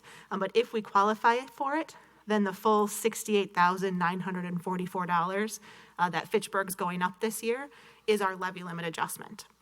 So when you look at the mayor's budget right now, that $68,944 is included as that levy limit adjustment because we are hopeful and kind of expecting that the other municipalities will work with us to get that levy limit adjustment. Yes, Alder. I have a follow-up question with Misty. Misty, because so each municipality has to increase 9%, or because we are one district with 3 municipalities, can we have an accumulation of the 3? So it's the total that's charged to all municipalities. So the 6.92 here. So Fitchburg's going up 7.36, Verona is going up 6.97, and the town of Verona is going up less than 2%. So it's not those individual numbers you look at when you see if you're eligible. It's the total amount that's charged to all of the municipalities. But then each municipality has to pass that resolution, even if they don't plan to actually take the levy limit adjustment. Okay. Moving on to Alder Gerhardt. You had a question? Yeah, thanks. Patrick, is there information about the reserve fund and the tracking the reserve fund amounts? I don't see it in this document, but is that in the audit that you had sent out? Yeah. So the end result, when the auditors look at everything, what prepay, it's all the different line of right what we have in real cash, what we have sitting essentially in the savings account, what is pre-assigned, what we've already prepaid for other items. At the end of the day, what is left sitting in the bank account, and then that dollar then is looked comparative to what our overall budget is, divided out and said we have X amount of dollars of reserve money sitting. So I don't actually have a bank account that says I am a reserve fund. It's all sitting in a couple of different places. But by the time they look at all that and put it together and said, what is that percentage of unassigned funds? That is then what that reserve, then that's what's considered the reserve. Is that you won't see it there, you'll see it in an audit, you'll see it in the audit. If I can add a little bit more, it's very similar to the policy that the city has. So, and it's not based on cash, it's based on your unassigned fund balance, similar to we do at the city. So you know how our policy is 15 to 25% of revenues? The policy set by the intergovernmental agreement for Fitch Verona is that same unassigned fund balance amount, but based on expenditures instead, because their revenues are so up and down depending on collections. And what percentage are we at right now? 13. I'm sorry, can you repeat that? 13. 13, okay. And that was because we had to backfill that amount was that this fiscal year or was that last? fiscal year? Over the last 2 years, we were up at 25% over the previous 2 years because I over anticipated what our run income was going to be. The municipalities paid into that, but we tapped into the reserves over the course of about 2.5 years ish to pay operating expenses. So normally if I'd have done the formula right, the municipalities would have paid more over the course of 3 years. And then there wouldn't have been such the big increase that was seen last year to this year. Great. Got it. And then, so over the next 5 years, you anticipate with an additional contribution, we'll get to 15% of the reserve fund approximately? I think we're going to get there sooner than that based on what I'm seeing about run income this year. But if everything, right, if all of the Excel formulas predict like they're supposed to, then over the course of 5 years, we would be back at 15%. Okay. I think we're going to do it quicker. I did just want to point out on the proposal page 328 of the packet, the actual list of numbers of expenses and revenues. At the very, very bottom, line 63 for reserve funding, I think that's what you're intending. It's only $10,000 this year. I don't know if that was intentional or if you changed your mind later. It was intentional. It would be $15,000 over the next 5 years to have made up that difference. Because I am solidly confident that our run income this year will exceed what our budgeted number is. I went with the $10,000 just to hit a little bit of a lower amount. Great. Awesome. Thank you. Yeah. I'd like to, if I may, talk a little bit more about that levy limit strategy I was mentioning before. So how we saw in here, so the threshold is the 9.7%. The actual increase for EMS was 6.92%. So one of the strategies staff is exploring at least is, do we fund that reserve fund a little bit faster as a way to take advantage of that levy limit to the full capacity that we can? So again, all of the municipalities would have to agree with it. We'd have to amend the Fitchburg budget through the annual meeting process is the best way to do it. But it would get us back funded to what that reserve level should be quicker, and then would also create future flexibility for our budget when that amount goes away. So staff is working and exploring, and we will have more details for you when that resolution comes forward. So you believe that this is the answer? I believe that in the era of tight levy limits like we have right now, we should take advantage of whatever small crumb of opportunity we have within the statute. And so this is one of the few chances that we have to set ourselves up for at least a little extra flexibility the following years. Very good. If I may add, Yeah. we haven't seen an inflation rate like we've seen, obviously, this year. And if ever there was a time to utilize this strategy, it would be when the CPI is as high as it is, because that obviously provides us with the most long-term adjustment that we can use in perpetuity. Very good. Yes, Alder Gerhardt. I was hoping someone could speak to the EMS meeting that's coming up and how that works into the budget process, and because we're a district that's wider than just Fitchburg.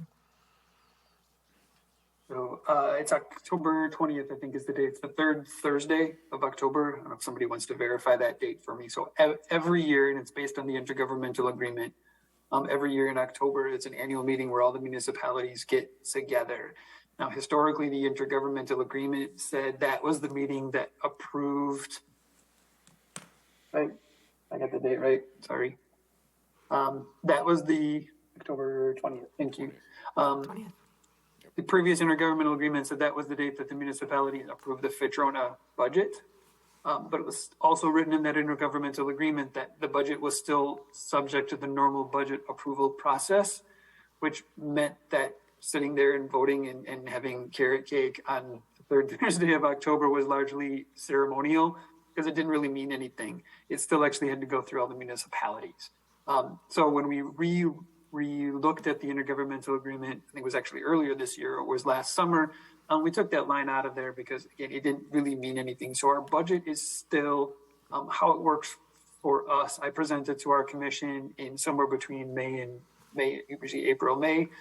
They get to look at it. They're supposed to bring it back to you in the smaller group, bringing any concerns in there. So in June or July, the commission the EMS commission then, right? Three representatives from each one of the municipalities approves the Fitchburg budget as the commission for me to send it through the normal budget process of each municipality. So then just like the same conversation I'm having with you here, I had with Verona 2 weeks ago, and I will have with the town of Verona next month. So every municipality needs to approve it here. The other thing that can happen at that meeting, that October meeting, it's largely unattended except for the years when I ask for 7 more people and it becomes a little more controversial. The only thing is just a larger commission meeting where I go through essentially what I share with the commission every month and kind of a state of the district, and share with you what we're doing in a little bit more detail, and where we're going and kind of what the future needs of the district are. At that meeting, also any district business can be conducted at that meeting. Again, historically, most of the municipalities are not represented a lot. Now, according to the intergovernmental agreement, whomever comes from that municipality for the sake of Fitch-Rona makes up the municipality. So if only one person from Fitchburg would attend that meeting, according to Fitch-Rona's intergovernmental agreement, that's the one person that has the vote for Fitchburg. Historically, municipalities are not comfortable with that, understandably so. So if there hasn't been a quorum of their own membership there, usually they, I don't want to call it abstain, but usually they will not vote. Come back later with a vote. So this would be the opportunity then, if Misty's got a big project there in front of her, to get all that together, and each one of the municipalities had a quorum at that October meeting, you could approve based on the district's definition of a quorum, and any budgetary decisions made for the district have to be a unanimous vote. So any changes to this, anything to that tax levy limit does have to be a unanimous vote. Did that answer most of your question? Yeah, yes, but could you send out an invitation to that meeting so I have some clarity about that? Just, I would like to be there, but I want it on the radar. Thanks. Yep, absolutely. Additional questions, discussion? Yeah. Yes, I have one. Yes, go ahead, Alder Rada-Frada. So, Misty, this is for you. So, if we really want to do this, what are the chances that we have time to go to that October 20 meeting and talk? Have you been talking to the other finance director in the other municipality about this? What are the chances that we can go to that meeting and push for this? I'll take that one if that's okay with you, Alder. Yeah, it's fine. Yes, we have been in contact with the other 2 municipalities regarding this. I won't identify which one of them is already in support of this resolution. And moving forward, they would, it seems, intend to adopt a similar adjustment to their levy. And there is a meeting set up later this week with the 3rd municipality. They've already been presented with this proposed strategy, and be an opportunity for all 3 municipalities to talk and confirm who all is in agreement with the strategy. So we need to approve this before when? In October, in November, before the budget is approved? I can take that part, Can we yeah. approve all of this the night of the budget? How is, because we are gonna run out of time, isn't it? Yeah, so in the mayor's budget right now is just the assumption that the municipalities will work together for just this amount. It doesn't include kind of that extra strategy we're talking about. So we do need that resolution to be passed by everybody. The hope is that that would happen in the relatively near future. If we wanted to explore that additional opportunity and change the budget, the easiest way to do that would be to go to that annual meeting, and I'll do it there. And then I would have an omnibus amendment included. I'll probably put it in either way, and then if it's needed, it is. If it's not, it's not. So that we can adopt that as appropriate on the 1st when we do our budget adoption. Okay, so my last question is, for that meeting, do we need to have quorum? The city of Fitchburg need to have quorum? Do you need to have 5 alders in the meeting? We will have to get more information on what specifically constitutes a quorum for the city of Fitchburg for that meeting. And we'll also have to know if all 3 municipalities are on board with even making that adjustment. So we will certainly keep the council informed about this, the conversations and the efforts moving forward. Yeah, because it will be, if you know Chad in advance, so we can, for some of us, that we work and, we need to put in our agenda and our calendar. If you can, you can say, yeah, I need you guys there, we can make the effort to be there, for this.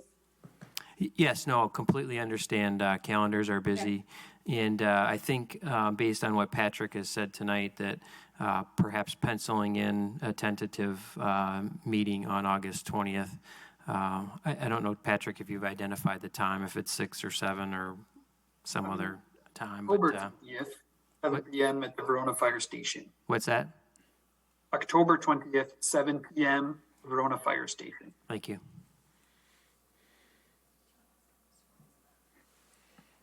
Is Zoom going to be allowed? Or is it in person completely? No, it's Fact TV has graciously zoomed it for us, so it will be broadcast and streamed. Yes, based on whatever your voting rules are, I guess is what I would say. all right. Further questions? Seeing none, thank you very much, Chief Anderson. We appreciate your time this evening. Thank you. All right. Moving on. Next on the agenda is fire with Chief Joe Pulvermacher. Yeah, Welcome. Good evening. Just going to go over some of the significant accomplishments of 2022. We did onboard a new administrative services manager. She started with us actually late 2021 in December, but her onboarding process continued through the beginning part of this year. We scheduled the water tender refurbishment. The tank pump and dump components of the vehicle are being updated. And although the cab is not being replaced, we are updating the cab with radio and lighting equipment that is consistent with newer technology. We did order the replacement of our portable and mobile radios. We do have those delivered as of about a week and a half ago. We are working right now to try to address some of the programming components of that system in order to play nicely with the City of Madison and their radio shop. There are some things that we're doing right now in order to use those radios to their fullest potential and be able to communicate on the stricken community's frequencies, specifically in this regard, Madison. We just received our command car that was delivered to us in last week Friday. So we're waiting for vehicle tags and being able to ensure that, and then start with getting other components installed on that vehicle. But that should be done by the end of the year. We did hire 2 firefighters. One was a vacancy and one is a brand new position. We promoted a second career deputy chief. He has been in place now for about a month. And right now we're working with the City of Madison to identify the inspection and response information required for the town of Madison acquisition. And then we're revisiting our electronic reporting system, as some of the components that were promised when we took delivery of that system just under 2 years ago were not operating to its fullest capacity. So that leads us right into the new initiatives for 2023. We are working on technology. We're working with the GIS coordinator to address our response maps to include heat maps that show activity throughout the city and areas of concern. The intent is to develop a sort of a dashboard for us to be able to go to and identify those areas of concern as it relates to the calls of service that we are receiving. 2023 has us on task to specify and order a brush vehicle. Right now, the brush vehicle is actually in pretty good condition, and that's the value of having a fleet management system. We don't necessarily have to purchase it. We can always push that back based on the available money, but we also have to take into consideration the fact that delivery times and the supply chain has affected our ability to bring in vehicles on a timely basis. So we're evaluating exactly how quickly that vehicle needs to be replaced. We do want to assist the city administrator in the development of a municipal staffing plan, and that just speaks to some of the mayor's priorities that he addressed in his letter that preceded this budget proposal. We do want to make sure that whatever we're doing realistically addresses the staffing needs for our city and how we can most reliably put those plans in place and address the sustainability of response. And then we are reinvesting in the report mechanism. We will replace our existing electronic reporting system, and that's going to require some data swapping, but we're confident that that will be able to be done within the first quarter of 2023. Significant changes from 2022 to 2023. We worked well. Finance addressed a number of different things that need to be allocated differently in the budget to be able to keep track of it a little bit more closely. One of those things is our lease with UW Health and Safe Kids. It's been moved to a different account because of the fact that it is truly a different type of transaction that takes place that we typically didn't see within our budget in the past. Same thing with, this is across the board, you've heard this over and over, so I don't want to belabor this, but obviously fuel costs are a thing that have created additional concerns. So those expenses have been taken out of our vehicle maintenance budget and moved into a new one. We did incorporate a budget amendment that was put forth by the city when we addressed the hiring of our new deputy chief. And that did delay the lieutenant promotions in the 2022 budget. We did decrease software costs going from 2022 to 2023, and that's by addressing the new vendor that we're going with. Not only did the vendor that we thought we were going with provide us with information that seemed like it was going to work, but they charged us more. And now we're finding that the information that we're learning through that process gets us more in tune with what we actually need at a better price, which was another good reason to change the platform that we moved to.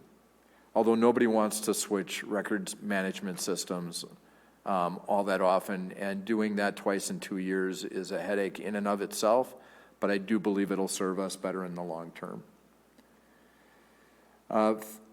The other concern that we had is what we were seeing with COVID and a number of other different things from a first responder standpoint is the increased concern for respiratory issues. And we do have the ability to do a respiratory assessment on our firefighters, but it's not an actual physical. It's more of a questionnaire. And this new process would switch us over to something that allows us to accurately evaluate how well somebody is doing in that regard.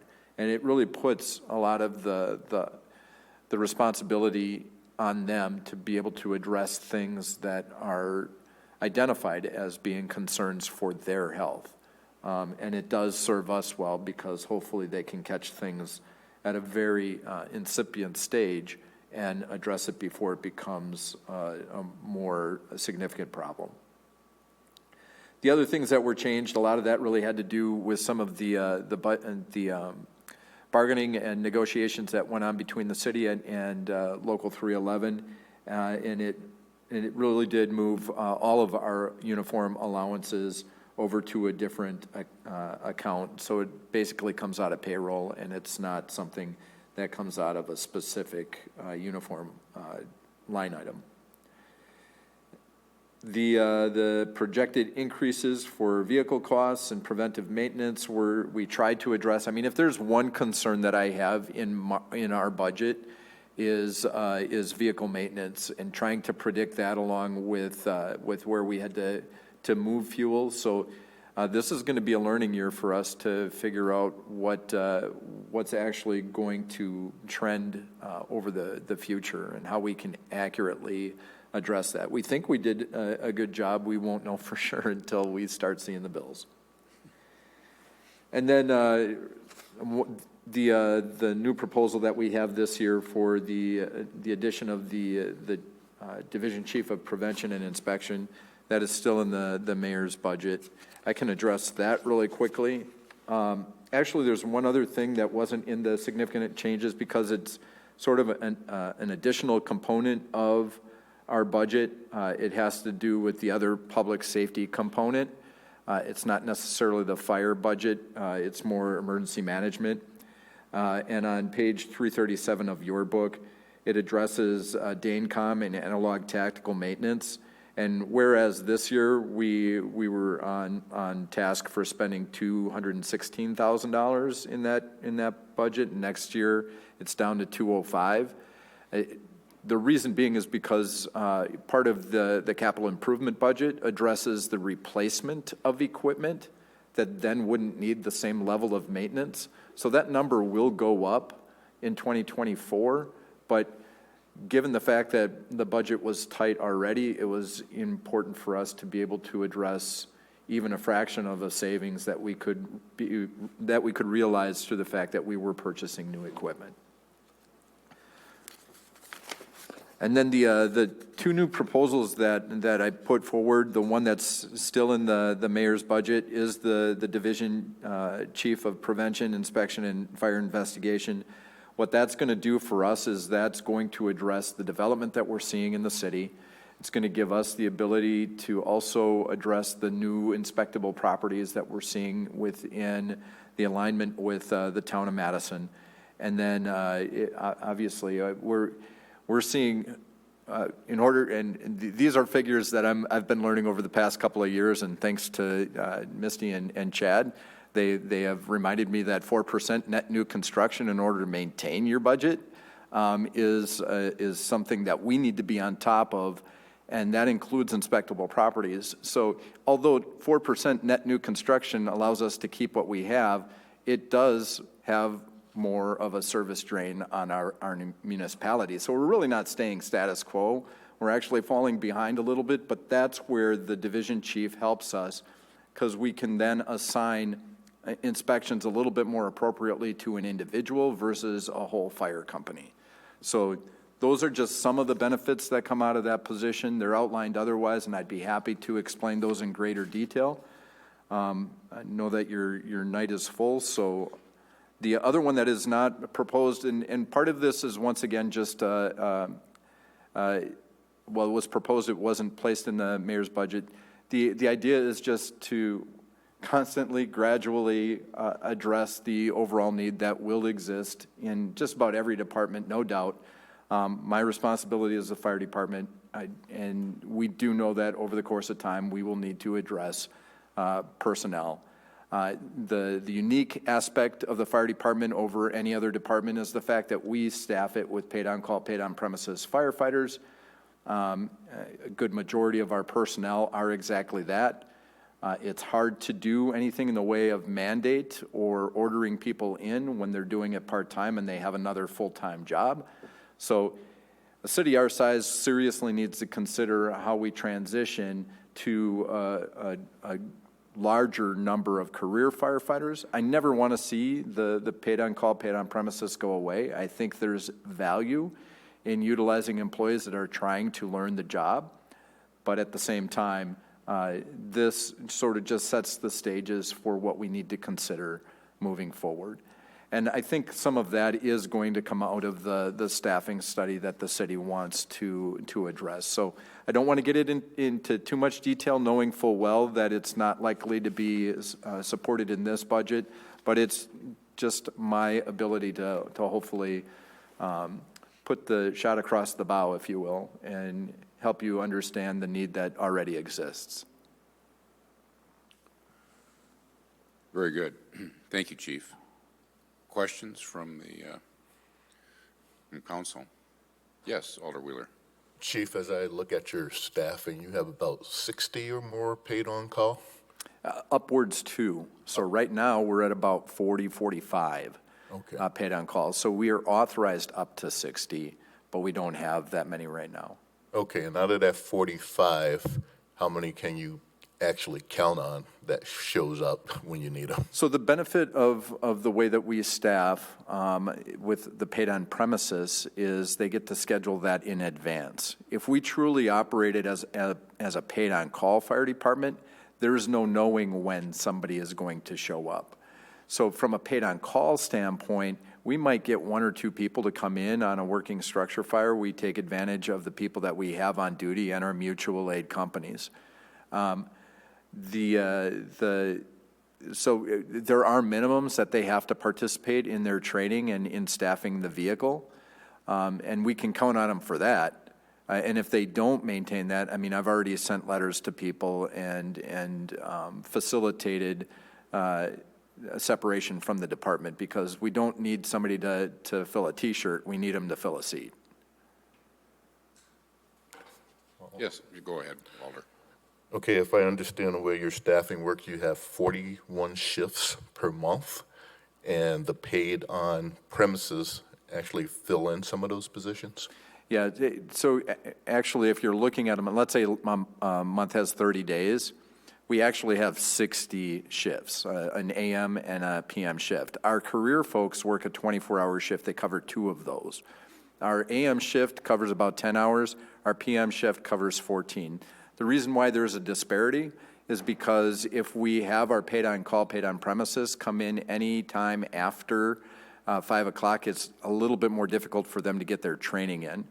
So they come in at 5, and knowing full well that the PM shift is likely to fill those overnight hours, you're not going to be training at 3 o'clock in the morning. So we take that into consideration, and that's why the evening shift is a little bit longer. But that sort of speaks to the number of shifts that we have. Of those, of the day, let's just talk about seated positions. There's 4 seated positions, 4 at Station 2, 4 at Station 3.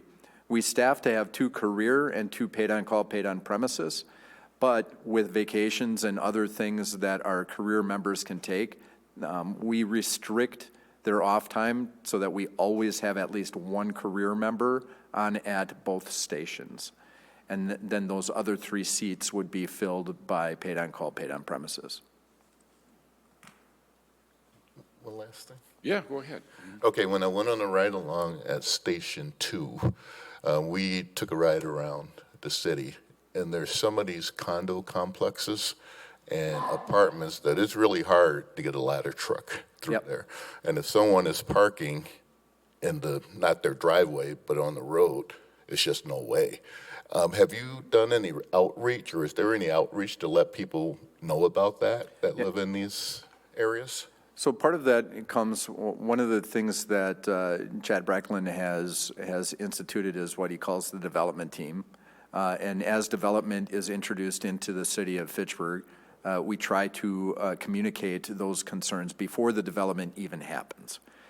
Smart code and the new urbanism really does create an additional obstacle for the fire service. Parking on both sides of the street basically creates a 1-lane roadway, and it can be difficult to access. And not all of our smart growth communities have no parking posted on one side of the road. So do we know about it? Yes. Do we try to get in front of it in areas like intersections and things like that? Yes. Is it something that can be controlled 24 hours a day? Not unless we do active enforcement in the way of parking. And if right now it's really not illegal unless they're parked overnight during winter hours. There's very little we can do as far as citing them. And so one of the things that we do with our equipment is we address some of that in the design of our equipment with the types of suspensions and axles that we use so that we have a tighter turning radius, for example. And then also understanding some of the resources that may be available. So Madison, for example, has a tiller truck, and that's basically a hook and ladder, if you will. It's got the guy who drives the back portion of the ladder truck with a steering wheel, and that actually, even though it's a longer vehicle, is able to get into tighter spaces because of that articulation of the rear axle. So we know that if we are in a bind, we can always call for that equipment and at least get it closer to the scene if it's available to us because it's not previously committed. Okay, thank you. Yeah. Yes, Alder Rada-Frada, you have the floor. Hello, Chief. I have a question regarding the pay on call, the minimum. So it was increased for 14.67 cents to 15 per hour, okay? What is the comparative wages regarding this position, the pay on call, with other, compared to other municipalities, surrounding municipalities? Because I hear that some of them they're paying $20, $21, they start with that, and then we are at 15. So, you know. Yeah, let me answer what I know, and I can tell you that this is a tough one to answer sometimes because of the variables associated. But I'll give you an example of what I've seen posted for Verona. Verona basically pays their interns about the same amount that we pay. That's $150 biweekly, but that also takes into consideration the fact that they live in the fire station rent-free. They are able to pick up shifts at a paid-on-call, paid-on-premises rate, and they do get tuition assistance. So that's comparable and similar. Verona's firefighter paid-on-call, paid-on-premises, they start at $10 an hour, and it lists as a maximum of $13 hourly, and that's just what was posted this last week. Now, those are always subject to change, just like ours are subject to change. But I think we're comparable. To me, the more important thing to address right off the bat was making sure that we are addressing their pay to be adjusted with COLA. And I know that Sarah already talked about that. But then we're not coming back and renegotiating their base rate every 5 years. Hopefully that's something that continually grows as we are able to support it. And then as far as base rate and those types of things, there's more that we can consider, but we also have to take into account the fact that if we do too much right off the bat, it takes away from other initiatives. And the other thing that we also have to consider is how much are we paying our career staff. So at the point where our paid-on-call, paid-on-premises start reaching the pay level of our career staff, then we need to seriously consider what we do with funding a more significantly career department. Because I'll be able to get more work out of a career firefighter by way of assignment and by way of duty. And when it comes time to staffing vehicles and addressing things from a mandate standpoint, it's easier for me to do so based on the fact that it's their livelihood and their career, and we're compensating them for that. So I think we're comparable. I can't tell you exactly everything across the board, but I know in looking at some of our closest departments, it showed that Fitchburg was in line with what we've seen by some of our neighbors. And I can also tell you, I think Patrick Anderson spoke to this a little bit. We're also competing with other departments for the same paid-on-call, paid-on-premises workforce. So it's in our best interest to address that. But I can tell you that I haven't necessarily received all of the information that I've asked for from other fire chiefs, so we're working on getting that information as best we can, as accurately as we can, so that we are competitive with the workforce and are able to recruit those that are looking at that initially. The other thing that we know about any job, specifically the fire department, is pay is not going to keep them. It might get them in the door. It's not going to keep them in the door. We need to provide a work environment that they like to work in, and that is some of the intangibles that we seriously have to consider. Very good. Additional questions? I have a follow-up question. Yes, go ahead. Chief, can you mention what those intangibles are? I'm sorry, I didn't catch that. My ears are ringing right now, so I'm catching about every second word. Okay, can you explain what are those intangibles that you mentioned that maybe we need to consider? I think she's referring to the work environment that you mentioned in the last question. Intangibles, yeah. Okay, so the work environment, I'm going to talk to you from the fire chief's bias. Everything's great. We're doing a great job, and the fire department is the best department in the area. Obviously, some of the things within the work environment are going to be shared with me. The things that we can control from a positive nature, we are absolutely going to control. Those things that are shared with me, we take up with our command staff to be able to make appropriate changes and to address the concerns. I think from a standpoint of what happens in the station and within their response and the training that they receive, there's been a lot of positive strides made in the way of firefighter advancement and skill retention. So those are things that I'm seeing. Some of the things that I don't necessarily always have access to and am not always privy to is some of the table talk. So I'm sure there's things that I'm not hearing that we could do a better job of, or some of the rumors that may come out. The best I can offer you with that is when there is a rumor, I try to address it right away. There's no better way to address a rumor than to talk about the facts associated with whatever a rumor is revolving around. So we try to get on top of those things, and that's why I do think that we do have a positive work environment, but that too is subject to bias and individuality. So I don't know what to say other than the fact that I think we're doing a great job, and I really think that we've done a lot of work to try to provide a positive work environment for our firefighters. Thank you. Alder Wheeler, you have a question? Go ahead. Please tell me how great we're doing. More of a comment. When I was at Station 2, I asked those direct questions because that's the way I am when it makes sure morale is up and everything else like that. And actually, it was pretty positive. I think the only thing that we really need to be cognizant of are those order-ins. I mean, now we have, firefighters, police officers work that 24/7 shifts and everything else like that. They want to be with their families. And that's what we're finding. They want to watch their kids grow up.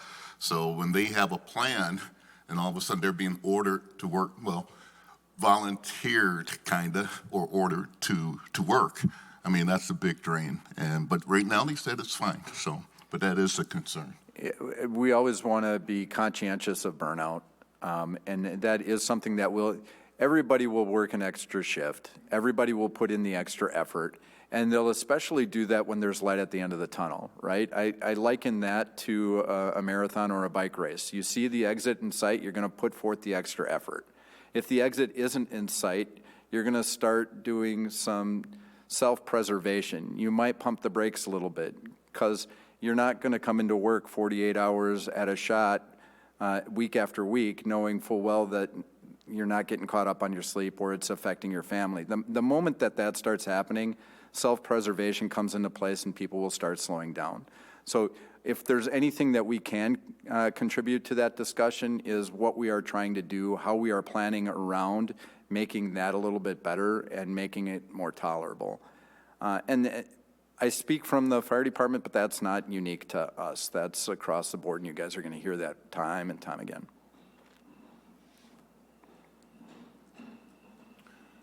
All right. Is there any additional questions before we move on? Hearing none. Thank you, Chief Paul Vermont. Thanks for having me. Yes, we appreciate your time and this evening, and enjoy the rest of your evening. We will move on to the next agenda item, which is Police Department, and we have Chief Morales here.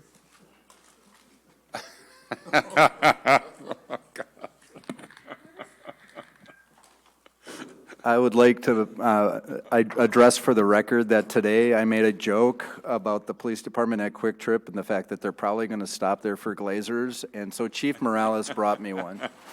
Thank you, Chief Morales. Those of us that were there no words needed to be said. I think we're going to have a great relationship here. Good evening, Chief. Good evening. The floor is yours. Thank you. And thank you all. Several of you were here for the morning ribbon cutting of the Quick Trip, and I know it's been a long day for many of you, and it just shows the dedication on all parts, and that's something that we're discussing on budget and bringing the importance of many different tasks, many different departments, and I know it's a tough thing to make the decisions and figure out how this thing is going to work. So before I start our presentation, thank you all for being here today and listening to this piece and doing your role for our city here at Fitchburg. I want to introduce with me, I have Dana Schmidt. She's our administrative service manager, and she is here. She does pretty much round the clock, 365 days a year. She has the biggest responsibility with the budget. I'm completing my first year here at Fitchburg, and she has done a lot in not only educating me, but as we move forward, you'll hear me talk a lot about team, and she is a part of our executive staff.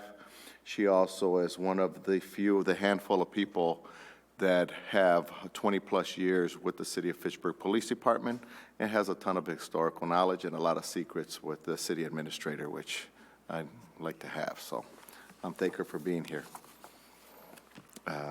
We'll move forward. So the significant accomplishments, we'll start with implementing the Neighborhood Resource Officer. This is a big community piece that we need for the police department to engage with the community. We have begun policing to a certain extent the town of Madison. We will be starting, we're looking forward to, I won't say it's official, but we're looking to start it to take over before the start date of November 1st, probably about 7 days prior to the official date. Some of the things that require the annexing part of the town of Madison as far as it relates to the police department is taking on the evidence and property, the paperwork, the records, all electronic, both paper and electronic, and combining those with our RMS system, much of that which will not be able to be integrated, so it'll have to be stored in a different fashion. And in addition to that, then to take on some of the investigations that have statute of limitations well beyond the next year, and managing those cases. So it's going to be quite the task. We are ready for it as best as we can, and we'll be moving forward with that. We're also going to be planning the start of the new police facility.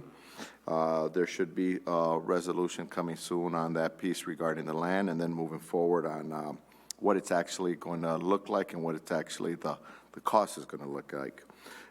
We've implemented an active detective follow-up officer, which is helping relieve a lot of the backlog that we had with investigative work. Most of you saw my Committee of the Whole presentation on 21st century policing. Investigative work is very labor-intensive in the regards of reviewing video and going through basically electronic follow-up, dissecting phones and computers and going through camera is very, very time and labor intensive. Implementing a domestic violence unit. We did have one pre-COVID. We reestablished it. We are starting, we started it. Obviously, in the initial stages is something that will be a part of the new initiative, as well as how big of a dive can we get in domestic violence, and what can we actually do, or how can we become a better unit to help reduce that, which is in any city, the majority of the calls or arrests that occur within any given 7-day work period. And that's the cause for domestic violence. We implemented a shared social worker with a senior center. She is playing a close role with the domestic violence unit and working with our repeated calls for that relate to mental health. She's been doing very well. I know some of you have already asked for some data on that. We'll be prepared and better prepared to show some better numbers by close to the end of the year. I'd say sometime around November. And we also started I call it the NIBINS protocol, the National Integrated Ballistic Information Network, and that is the follow-up as it relates to gun violence, the fingerprinting. We call it the fingerprinting of the firearms, but shell casings, bullets, and firearms are very unique, like a fingerprint, and they can be tracked. And this system, which is was provided from the Bureau of Alcohol, Tobacco, and Firearms, this one in the City of Madison Police Department, is connected to a national network. So wherever these firearms go anywhere in our country, we can connect those pieces, find out a ton of information. It really helps us in our follow-up when there is gun violence in our city. We have, there's basically been one detective that has been caught up in that type of work. Right now, depending on the month, we have a 40 to 50% hit rate on our firearm follow-up. In addition to that, the firearms, we're recovering just a little under one firearm a week here in the city of Fitchburg during our investigations. I will note that the last very serious gun-related offense was at the end of last year, where it wasn't just a person that was shot, but several casings recovered outside of one tavern. And we've been able to really pay close attention on this type of activity to keep that at a very, very minimum here in the city of Fitchburg. And the last piece on our significant accomplishments is we were able to bring to the MPSIS group. Those are the 5 cities that participate in that. The analytical part is bringing in a program. It's called the CAR program, the Crime Analysts in Residency Program. It didn't get started till the last month, so I wasn't able to put that in this sheet. And that's going to, basically, it's a study that brings to our city an analyst from New York State, 2 analysts from New York State that will get together with Stan Howard, our analyst, and look at how we can build a better analytical program that will share the data between the 5 cities and hopefully any other of the cities in Dane County, where we share police information and get somewhere close to real-time crime information, anything from overdoses to a spree that may occur of entry into autos or whatever type of violence that can get out there. And we're working on building a product, and if we can't afford it amongst the 5 cities, where can we get the monies to pay for something like that, hopefully from our federal partners. So that's initiated. It's a 4 to 6 month program, and I may be able to talk about that further into the next year. New initiatives. It's difficult to bring upon new initiatives. One thing I really want to do with the Neighborhood Resource Officer, which we have 1 of 2 that we expected to start this year, and that's the Crime and Safety Quarterly meetings by Aldermanic District or Alder District, and that's because I want to get more connected to the neighborhoods. And in those Crime and Safety Quarterly meetings, what is the intent behind those? Is to start problem-solving groups. So we get into a neighborhood, we want to hear not only the problem, but how do we solve it together? And what resources can we bring to these meetings, from alders to different resources from the city, to have these meetings and work on some solution. So I'd like to get a little deeper in these crime and safety quarterly meetings and really work on that problem-solving piece. We're also continue to work on our diversity and inclusion, one of those being the 30 by 30 initiative. Again, to be determined based on our staffing availability, and the reason why I say that is I want to work on recruiting and retention. I want to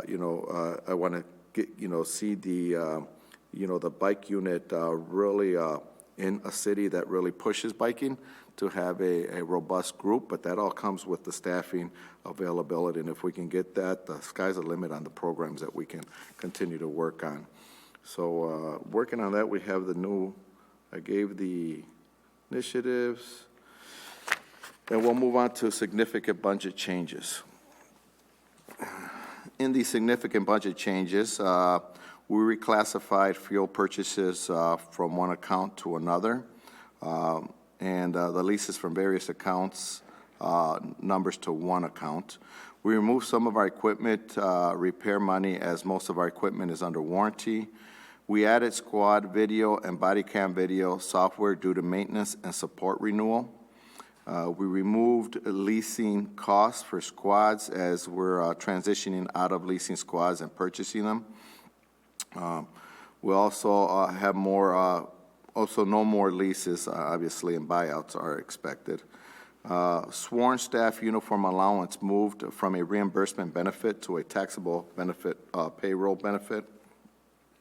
There's fewer expired ballistic vests for 2023, which is why you have that number. There's an increase in staff training and facility use costs for training. In other words, the facilities that we're using and the training has increased. And we removed equipment items that are included in small equipment replacement fund. And we added, per this budget proposal, we're adding one extra sergeant, and that's from one of our requests. So that goes to the addition or the request that we had. We had one or two positions that we requested for this year. Those positions that requested was one day shift sergeant. That day shift sergeant, if we look at shifts, you'll hear me say this a lot, risk management. To really have one supervisor on the streets, ideally, on a daily basis, 24/7, you need 3 per shift. That includes off days to at least have a minimum staffing of 1. We currently have 8 sergeants. So we have 3 on second shift, 3 on third shift, and only 2 on the day shift. And the problem with the day shift is that's when you have our day shift sergeants are the ones that are the lead in training. They're the lead in handling many of the different equipment and evidence needs that occur during the first shift. So realistically, our 2 day shift sergeants or first shift sergeants are tapped with a ton of administrative duties. Our department has only gotten younger. Obviously, everybody is still out in public on what occurred in 2020 and the mass retirements and mass exodus in the law enforcement profession, which has made law enforcement in general a young department. I'll share with you just in this piece that I was finishing one of my certifications for chief the 3rd week of National Executive Institute. I started that 2 years ago. In the 2 years, the chiefs from 2019, including me, are all retired. So there's a whole new batch. That's how much of a transition you have in law enforcement, not only throughout the state, but throughout the nation. It really hurt me to see that change in as little as 2 years. Having a sergeant is extremely important. That's risks. I'll give you an example on this piece. And 1 is not enough because we also have an investigations unit. So we ideally would need at least 2 more sergeants, but we're looking at 1 right now to at least complete the patrol piece. An example that I think is fresh in everyone's mind. what's going on in Dane County, what's going on in the state of Wisconsin, what's going on in many cities is auto thefts. There are strict policies on, and I'm using this as an example just to hit home, the policies on pursuit. But you have a large number of cars that are stolen in any given period throughout the county. You have this phenomena with people that like to steal Kia and Hyundais. Imagine a young officer that spots a stolen vehicle and decides to chase that vehicle. Yes, there's strict policies, and there's cities in Dane County that still don't have supervision on certain shifts. If that officer chases that vehicle, if an accident happens, a rollover, and people die, and those things happen, who's at fault? Who's going to get sued? And where was the supervision to help mitigate those circumstances when they happen? That's how important supervision is. And we're lacking at least one to at least say we can try to staff the streets with one sergeant per shift. These are bare bone minimums.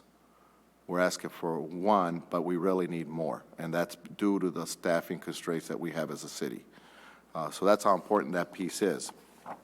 The next part is we had one. We were allowed to ask for 2 positions. So the second position that we asked for was a administrative specialist. This administrative specialist, and just to show the needs of civilian side, is the city of Fitchburg, and I will probably say the city of Sun Prairie, are 2 cities within Dane County that have been growing the last few years. We are a city that has challenges based on growth. So when you have challenges based on growth, as the city grows in population, the services from City Hall are greater, and that's in any department. And but I'm here to speak for the police department. But I know that the needs grow in every department. The position here is we haven't had a civilian added position since 2004. But correct me if I'm wrong. 1 civilian position. 1 civilian position in 19 years. In 19 years. But the demands and the increased staffing that the support staff, the civilian side is a support staff to the sworn side. 1 added position, but our sworn has grown. And when I say single point of failure in a career in law enforcement that is under the microscope, even more so publicly, we can't have those pieces. It was an administrative specialist who were asking, and what would that person be doing? A backup to somebody, one individual who knows our budget inside and out. That's our administrative service manager that's here next to me, and that's 1 hat that she wears of many. She supervises our records. Our civilian record specialist.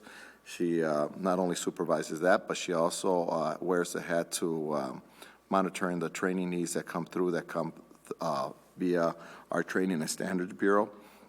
Our training standards from the state of Wisconsin and others. So if she were to leave today, what would happen? Who would take on that role? And would there be a transition? And we could say that about many different areas in the department. These are risks, and this is another risk that we have. What happens if Dana, who's sitting here next to me, leaves? We need to have those pieces. In addition to that, the duties of our deputy chief and the 2 current lieutenants, this is going to be a future thing and piece in the upcoming years for 2024 and 25, but they're wearing 2 hats as well. They're wearing the hat of a commander and the hat of a shift lieutenant. Their administrative duties have gotten so great that how can they focus on strategies, plans, management and supervision when they're tied up handling administrative tasks? By bringing in this person, that administrative specialist would be somebody that could help our executive group, our command staff, help our administrative services manager, and at least alleviate some of that backlog that we have so that we can at least move forward and manage our police officers as best as we can.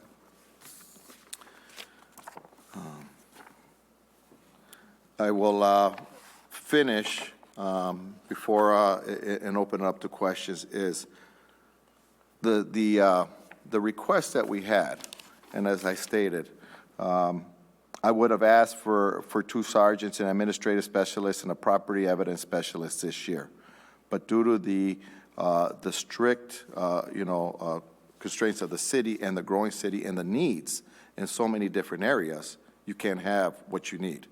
And I say this because come next year, there's additional needs, and we have a plan of what we would ask to get our organizational chart and our needs where it needs to be. I really want to thank the mayor. I watched his presentation yesterday, and he really expressed the needs in all departments. We get that. I get that. The explanation was great. It was informative. You as council members and the mayor, city administrator, you have a tough job. The money, what do you do? How do we get here? How do we get out of here? And how do we move forward are some extremely important things that we have to look at. The one thing I would say, though, is I don't know if we look at it as equal as much as we look at it as what the risks and where the risks happen, where the mistakes happen. If a mistake happens in one area, how costly is that to a city and our insurance versus it happening in another department? Because those are important.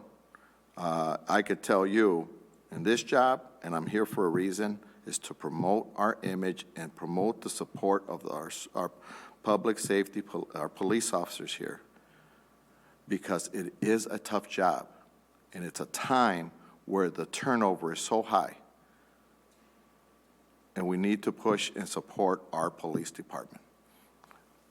Misty, you have a hard job because you need people.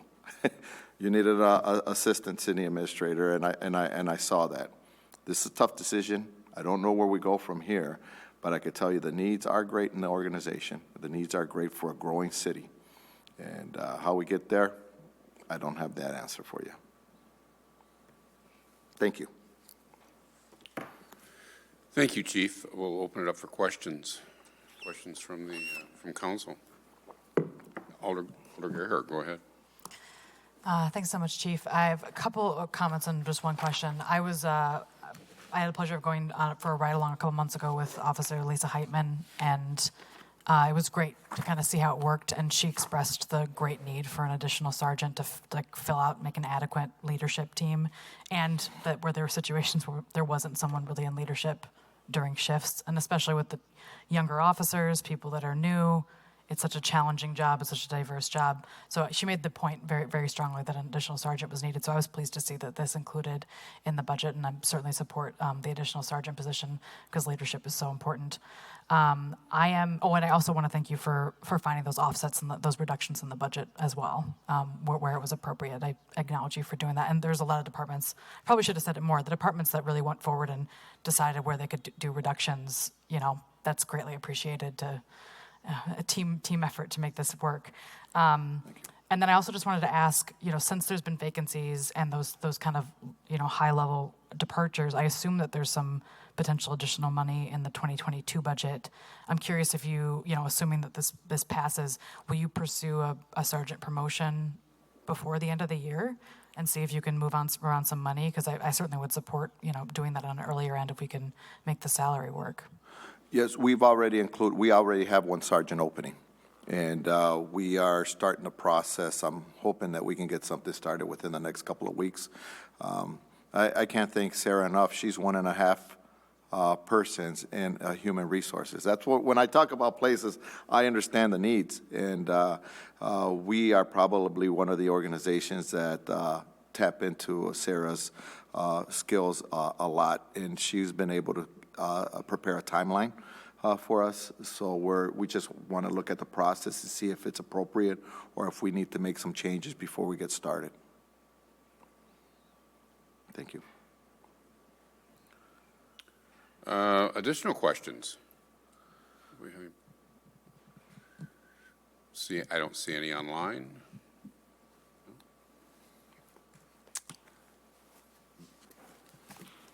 All right, very good. Thank you very much. Yeah, thank you very much for your time this evening, Chief. And Thank you. Thank you very much. Thank you. With that, we will move on to our next item on the agenda. That's under administration. And I will turn this portion over to Chad Brecklin, City Administrator Chad Brecklin. Go ahead. Thank you. I'll start with the council and mayor budget, elected officials, actually is the official title. Major responsibilities are noted there in the summary. Significant accomplishments in 2022 include the adoption of the ARPA and TID closure investment plan that all of us here in this room spent a considerable amount of time on. And new initiatives for 2023 will include celebration of the city's 40th birthday. As you may or may not recall, in 1983 is when the city incorporated officially from a town into a city, and it would probably be appropriate to acknowledge that in some way, shape, or form. So in order to potentially recognize that, we did request an additional $1,000 in the elected officials' budget so that city staff can identify a way in which we can accomplish that celebration. Otherwise, if you look through the budget for elected officials, it largely stayed very similar to what it was last year. One of the other items that was increased is subscriptions and dues. Every year when we put the budget together, we talk with our associations, in particular the League of Wisconsin Municipalities and the Dane County Cities and Villages Association, of which we are members of, to get an estimate on what our costs will be to continue to be members of those associations. And you can see there was a bit of an increase there for those association memberships this year. And then you can see in line 340 there on page 368, that $1,000 that was added in for the city's 40th anniversary. Other than that, those are the only two notable changes for the elected officials budget. And just as a reminder, there is $1,500 that is budgeted each year that is available for alders to utilize for training. We have a couple of alders that have utilized that this year as well, so it's a good thing. Questions on the elected officials side of things? No? All right. Moving on to the administration budget. Oh, I'm sorry. Alder Rada-Frada, you've joined us again. Go ahead if you have a question. Yeah, I lost connection. Okay, so my question is, because I read that, so do you think that only $1,000 is going to be enough for the celebration? Well, we haven't identified exactly what we would like to do, and we wanted to keep that request reasonable, obviously recognizing, we could, spend tens of thousands of dollars on a potential event, but felt that, we wanted to keep a request very reasonable and be cognizant of what the impression for our taxpayers would be. If the council would like to add more money to that, that's certainly your prerogative.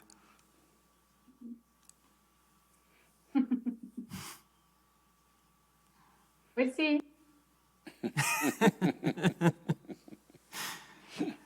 Any other questions on the elected official side?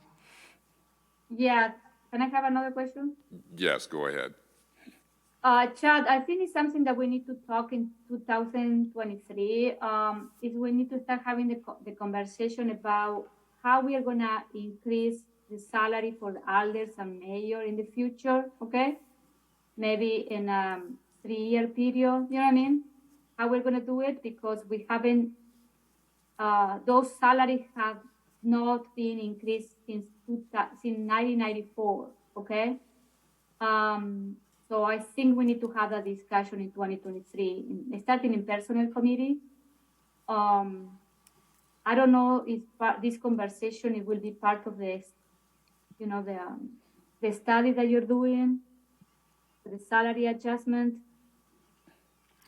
I think we can certainly have this conversation. It wouldn't be part of that The staffing and organizational study that's coming up, that's more, positions and what the city's needs are over the next 5 years or so related to specific positions and not necessarily compensation.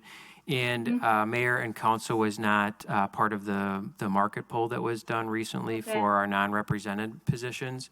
But I'm certainly open and interested in having the conversation. And perhaps we could kick that off, as you mentioned, at some point next year through the personnel committee. And then work it through a resolution through council to direct staff to go ahead and take a look at that and present some options. Yeah, it would be great. Not thinking because we cannot be involved, any of us, in those, increasing our own salaries, but, thinking about how we can do this like for future council, in 2-3 years. You know what I mean? Yeah, absolutely. And as I've seen other municipalities do this, that is typically how it works, is they, if the council elects to approve an increase in compensation, it's usually set some period down in the future in which none of the existing council members who are voting on that, unless they won a re-election, would be getting that increase. Okay, thank you. You're welcome. Anything else on elected officials? Seeing none, go ahead. All right, we'll move on to the administration budget. You can see the major responsibilities and services that are provided out of the administration department. Some department statistics are noted there as well. Significant accomplishments for 2022. This is really a high-level view of some major things. There are many more things that go on throughout the city, as you are all well aware of, that could be considered accomplishments without a doubt. But ultimately, we evaluated and coordinated the impacts on the city from the town of Madison absorption using a work group of internal staff. We've provided guidance and assistance in the Healthy Neighborhood Initiative throughout the community. And we've coordinated with staff and elected officials on the creation of TID number 14 in the Hartung Brothers Sarah Investments Development. New initiatives for 2023. One of these is an item we had hoped to cover in 2022, but simply did not have the ability to get that done with all the other projects, is to evaluate the city's current self-insurance plan and also traditional insurance models, and determine if an RFP would be appropriate for the council to consider our insurance method and carrier moving forward. Also looking to assist our city departments with the implementation of OpenGov. Ideally, we may have at least one feature rolled out yet in 2022, but the bulk of the new features that we hope to begin adding will start in earnest in 2023 and are hopefully aided by the inclusion of that IT position in the budget. We'll continue to coordinate the implementation of our ARPA and TID investment plan, and it is also likely with a TID foreclosure coming up that there will be another conversation about how to invest those TID dollars with the council and identifying the priorities there. And then this was talked about during our personnel committee meeting a couple of weeks ago, or I guess last week at this point. With the assistance of an outside consultant, we'll look to evaluate existing staffing in city departments, identify those staffing needs in the city departments over the next 5 years, and evaluate the current organizational structure within the city and make recommendations on appropriate modifications and or additions. In regards to significant budget changes, largely that revolves around one particular position that has been requested. We've removed the administrative intern and converted that into the accountant in the finance department. And also we've requested the addition of a director of administrative services or some similarly titled role. I'll pause at this point after just continuing to scroll through the budget. If you'll notice the line by line by budget account number, largely there were not any significant changes in there other than relate to the new position that has been added. There was a reduction in our public information and education. We had added some money for the town of Madison outreach specifically, in the 2022 budget. We've reduced that by $2,500 and still left $5,000 that's available for community outreach throughout not only the town of Madison, but throughout the city as a whole. I think if there's one, and there's more than one positive, but clearly one positive that has come out of the town of Madison outreach is the connections that have been made and really learning from residents there what some of the challenges and the needs are and where the city can potentially help assist them.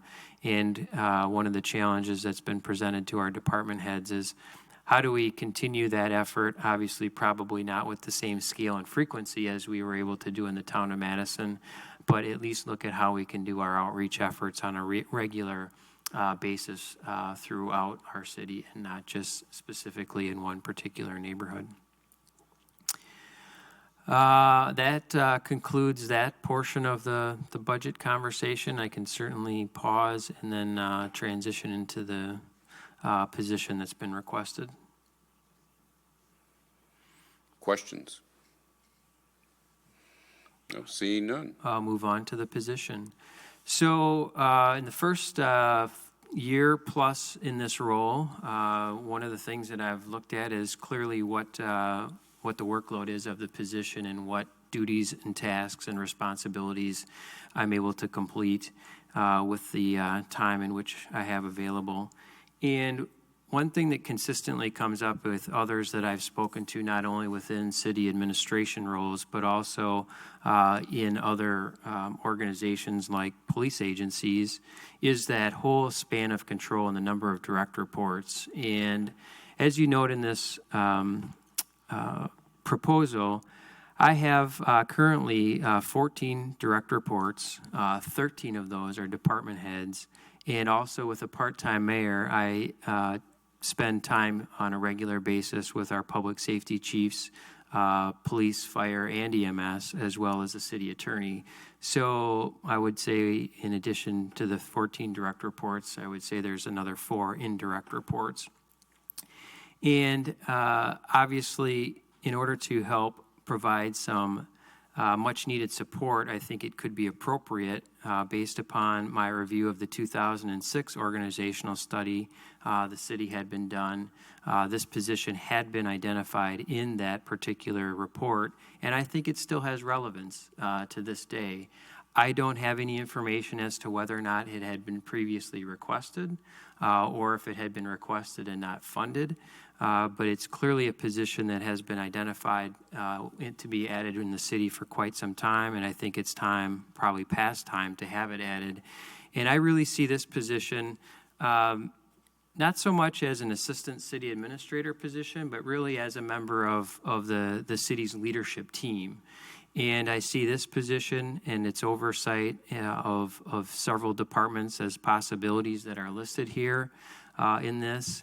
And partnering that position with our finance director, our public works director, and also what I would envision to be perhaps a community and economic development director position in the city attorney as creating what I would define as a leadership team who would be responsible jointly for all of the operations and meeting on a regular basis to take a look at all of the things the city has going on, talk them through, work collectively and collaboratively to ensure task completion, project completion, and also, just as importantly, do our strategic planning and visioning for the city as a team. I think that's an area that's clearly there's no time for it. With our current structure, not only at the administration level, but also with the staffing levels that many department heads have, and the workload that is placed upon them. So there are a number of things that I think can be beneficial from adding this particular position. And I don't know as though when you look at the alternate strategies in this. We've had an administrative intern who has done limited project assistance, but that's really not an answer to addressing the needs that are identified through this position or the benefits that this position will bring. And I also think that there are a number of organizational structure modifications that could be made here, and not all of them would involve an additional position or multiple new positions. Perhaps we look at where positions could potentially have some measure of a combination, where consolidation might make some sense.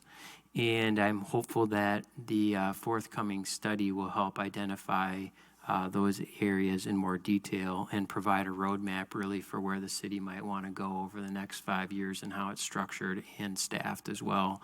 And that the city council can use that as a guide, ideally, to really plan for what the staffing and organizational needs of the city are over the next 5 years.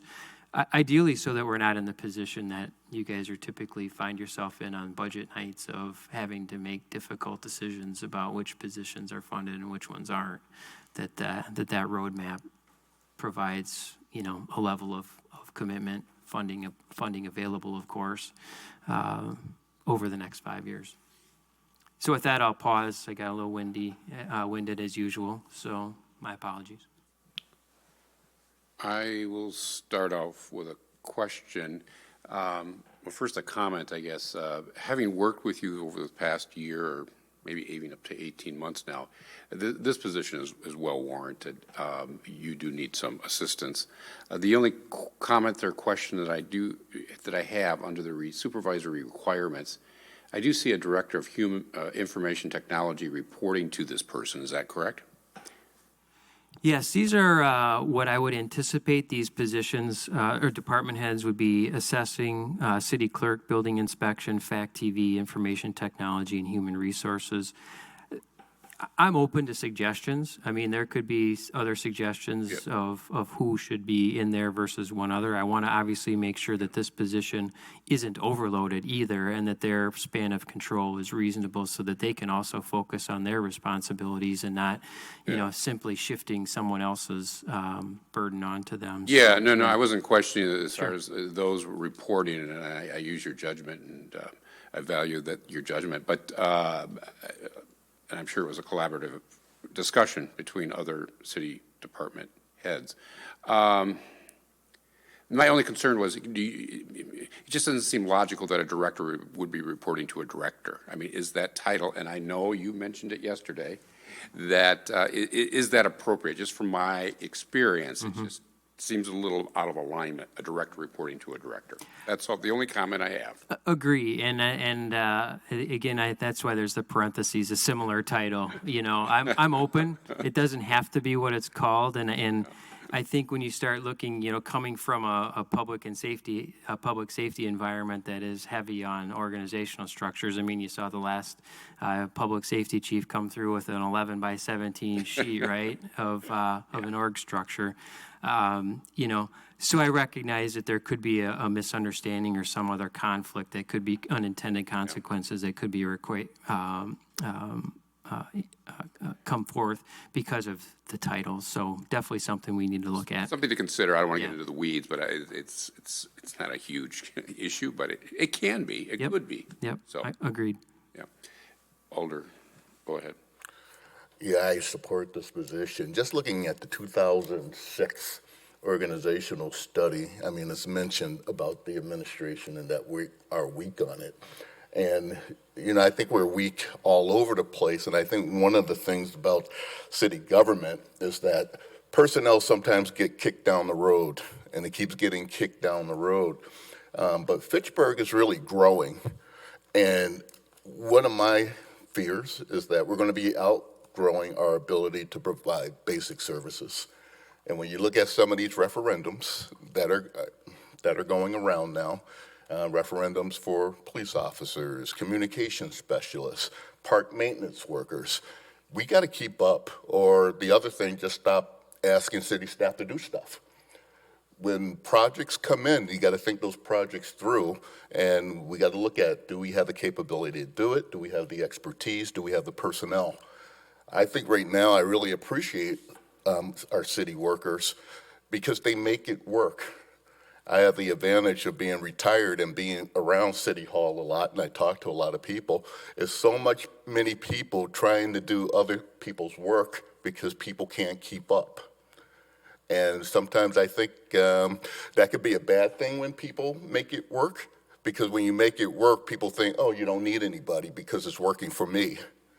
And I think we got to start thinking about the city, that when we grow the city, we have to grow the capability to service the city. So I really do appreciate the work, and I think this is really needed. Yep, agreed. Additional comments? Yes, Alder Frater. Go ahead, you have the floor. Yeah, so thank you. So Chad, I know that we have this conversation over the phone.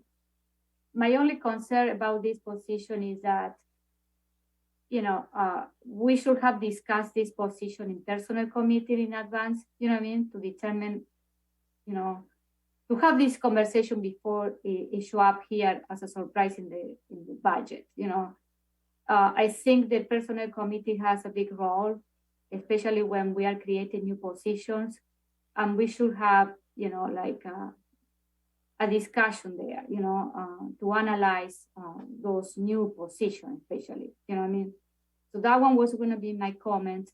And also, because I am looking at the minimum qualification, because if I read this, when I read this job description, is maybe the position is going to be kind of like an assistant city administrator. You know what I mean? So that one could be another name for the position. I don't know. Under the minimum qualification, you know, if we need someone with experience in local government or administration, maybe you mentioned here to have a bachelor degree in finance and legal study, human resources or related field. And also you mentioned master degree is preferred. So I would like to be more specific what type of master degree would be applied to this position. Maybe for a bachelor could be a bachelor also with someone with a public administration, you know, bachelor could be another possibility, okay? A master degree could be an MBA, could be a master in public policy, you know what I mean? That one could be, I would say that it will help future candidates if they are applying for this position to determine what a master degree is preferred, you know what I mean? So, you know, I would recommend that. That one are my comments. Very good. Thank you. Thank you for the suggestions on the position description. Obviously, this is just a draft, and those suggestions are helpful. And if this position is ultimately approved, clearly there'll be some conversations at the Personnel Committee to seek approval of placement on the city's pay scale and the position description and authorization to go ahead and fill that.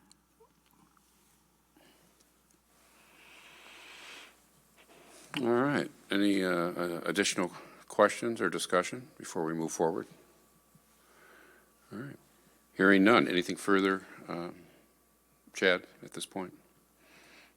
No. Do you need me to do the municipal court? Oh, yes. As well? Yeah. All right, we'll move on to municipal court. Major responsibilities and services are provided here. You can see the statistics that are noted in the chart. Significant accomplishments for 2022. They collaborated with the police department on parking ticket software.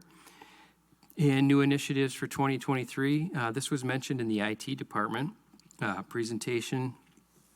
And this is one of the departments that feels they could benefit from utilizing texting apps to people who are involved with the municipal court to increase compliance with court appearances and other communications with the court. As Eric mentioned during his presentation, one of the reasons city departments have not been allowed to engage in text messaging with people is because of our ability to comply with open records regulations and laws. and the application or applications that could be utilized that would allow us to maintain that compliance as necessary, but also could improve our ability to communicate and interact with our constituents and or service users, municipal court being one of them. There are some studies out there that demonstrate text messaging is a far more effective means of communication in this day and age than other traditional methods via calling someone. Thinking of my teenagers on that one, or email. So anyway, they would hope to utilize a texting services if those are ultimately approved and through the budget as well. They have no significant budget changes. I would describe this budget as simply status quo. And if you take a look at the expenditures that they have listed in their specific accounts, it appears to me as though there is a $20 increase in one line, and that's it. Other ones all remain flat. Very good. Any questions, discussion on this item? I have a question. Yes, go ahead. We are discussing also the fee in this section, or is or Chad, or Misty, you're going to talk about that after we finish with the court. So if I may, yes, the fee schedule is approved as part of the budget. So if you see the resolution Okay. that we'll be voting on soon as a finance committee, it includes the adoption of that official fee schedule. Anytime there was a change, it was supposed to be noted as a significant budget change on there. But if there's some that you want to address, you would do that through the same council amendment process as what you would do any other budget change. Oh, I have a couple of questions before we close the meeting today about this. When can I do those questions? It relates to what we're discussing? The fee structure. Sure, go ahead. Okay, so I am looking at the fee structure for all the departments, for the fee that we charge. Have you considered some of them? I am looking at the 2003 proposed fee, and there is no any significant change or not change at all. How we are do you think that we need to increase or because of inflation, or how we everything is increasing in our fixed costs in our in managing our operation of the city, and do you think that we should be looking at that or have a discussion about this? Am I going to take that one? Yes, please. So included in the instructions that we hand out to the department heads each time was a very specific line that everybody should look at their fees because CPI is higher, wages costs are higher, all of that. But at the end of the day, we really rely on what the department head is recommended. So that's what was included in the proposed. We didn't push back on any of the fees that were there. As a side note, one of the things I'd love to have the accountant help with once they've got their feet under them is to do a citywide kind of user fee analysis and make sure that all of the costs associated with it are included, especially for these, I'll call them smaller fees that have a lot of kind of indirect pieces associated with it. That could be a good project for them. But as of right now, we just rely on what the department heads suggest. I would also add that we have started to engage in some conversation related to that. As an example, I think we've recently found out, for instance, the city hasn't raised its charges for like a cemetery plot down at Oak Hill Cemetery in over 20 years.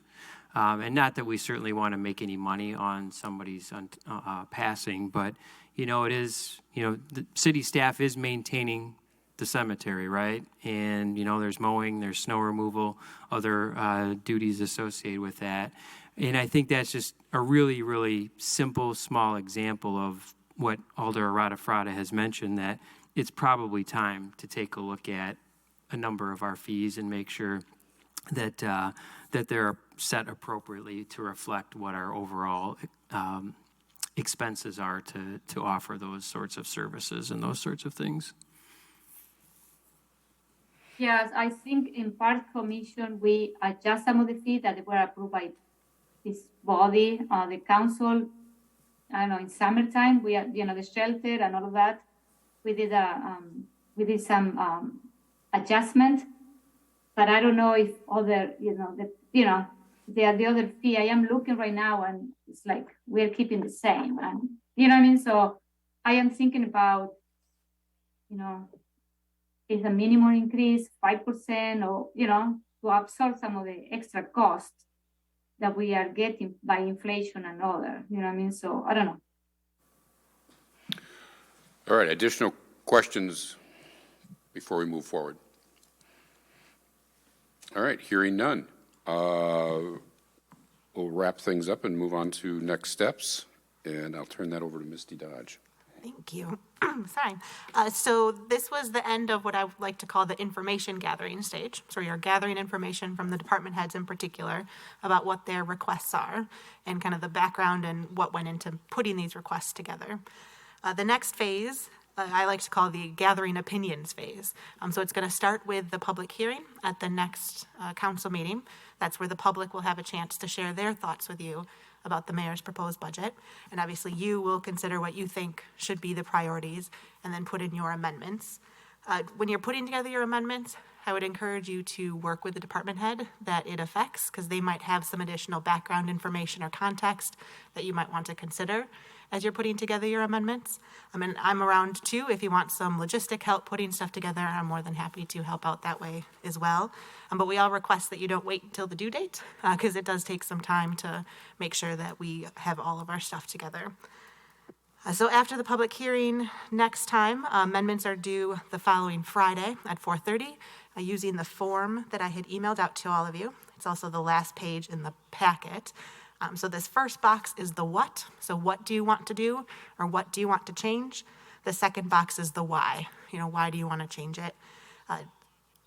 Preference would be that each amendment is sponsored by only one alder, just to avoid the appearance or possible appearance of walking quorum issues.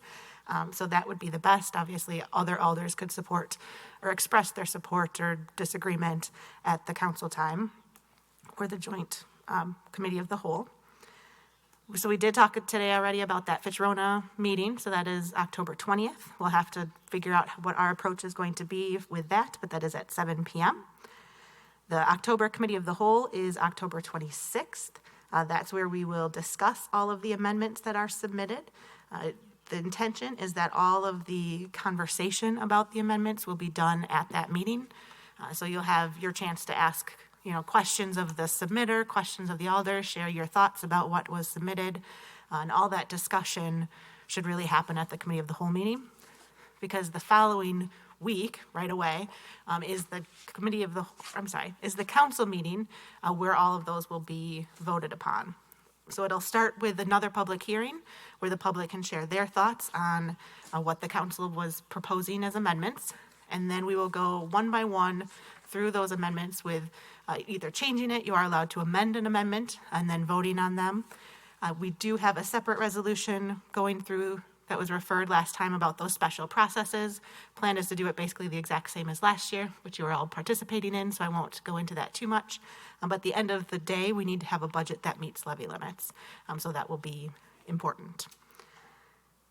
I think that's all I have for wrap up. Randy's gonna work on the finance committee approving the resolution that's next on the agenda, and I just want to remind you that this is just a finance committee meeting at this point, and this approval is of course subject to those council amendments. You're not just approving the mayor's budget at this point. Just one clarification, the amendments are due Friday, October 14th, correct? Based on the schedule? Yes, based on the schedule. A week Yep. from Friday? Correct. Yes, okay. Just so everybody's clear. Yes, moving on. Oops, I'm sorry. Go ahead. I'm sorry, I didn't see you. Thanks. I just want to make one comment because this is the third time I've reviewed the budget, which is, it's always, I actually think it's fun, but I'm a weirdo. But I just think this document is incredible. I think the department details, it's basically an annual report of things that have been done this year and things that are to come, and the way that the budget changes are highlighted makes it so much easier to digest and for me to ask questions that are relevant. And I encourage people, and I will encourage people again to just tab through each of the departments on the table of contents, because in 2 pages or 3 pages, you get a really good sense of how each department is funded. And it's easy to do because of the table of contents. So I just want to acknowledge you, Misty, and all the team that works on this, all the staff that puts this information together, because I really think I've never read another city's budget, but I just cannot imagine that other cities are quite this good and this easy to digest. So thanks for all your work on it. Very good. I guess I'll echo those comments. So we should move on to action item 4. Do I have a motion to approve Resolution R-187-22, adopting the 2023 annual city operating budget? I move approval. We have an approval, and we do not require a second. All right. Is there discussion between us? Hearing no discussion, I'll place the motion before us to a vote. Those in favor signify by saying aye. Aye. Aye. The ayes have it. Motion carries. Moving on to the next, number 5, announcements. I have no announcements. Anyone with council? Hearing none, we'll move on to adjournment. Do I have a motion to adjourn? So moved. I have a motion to adjourn. Those in favor signify by saying aye. Aye. Aye. Ayes have it. Motion carries. We are adjourned at 9:16 p.m. Thank you.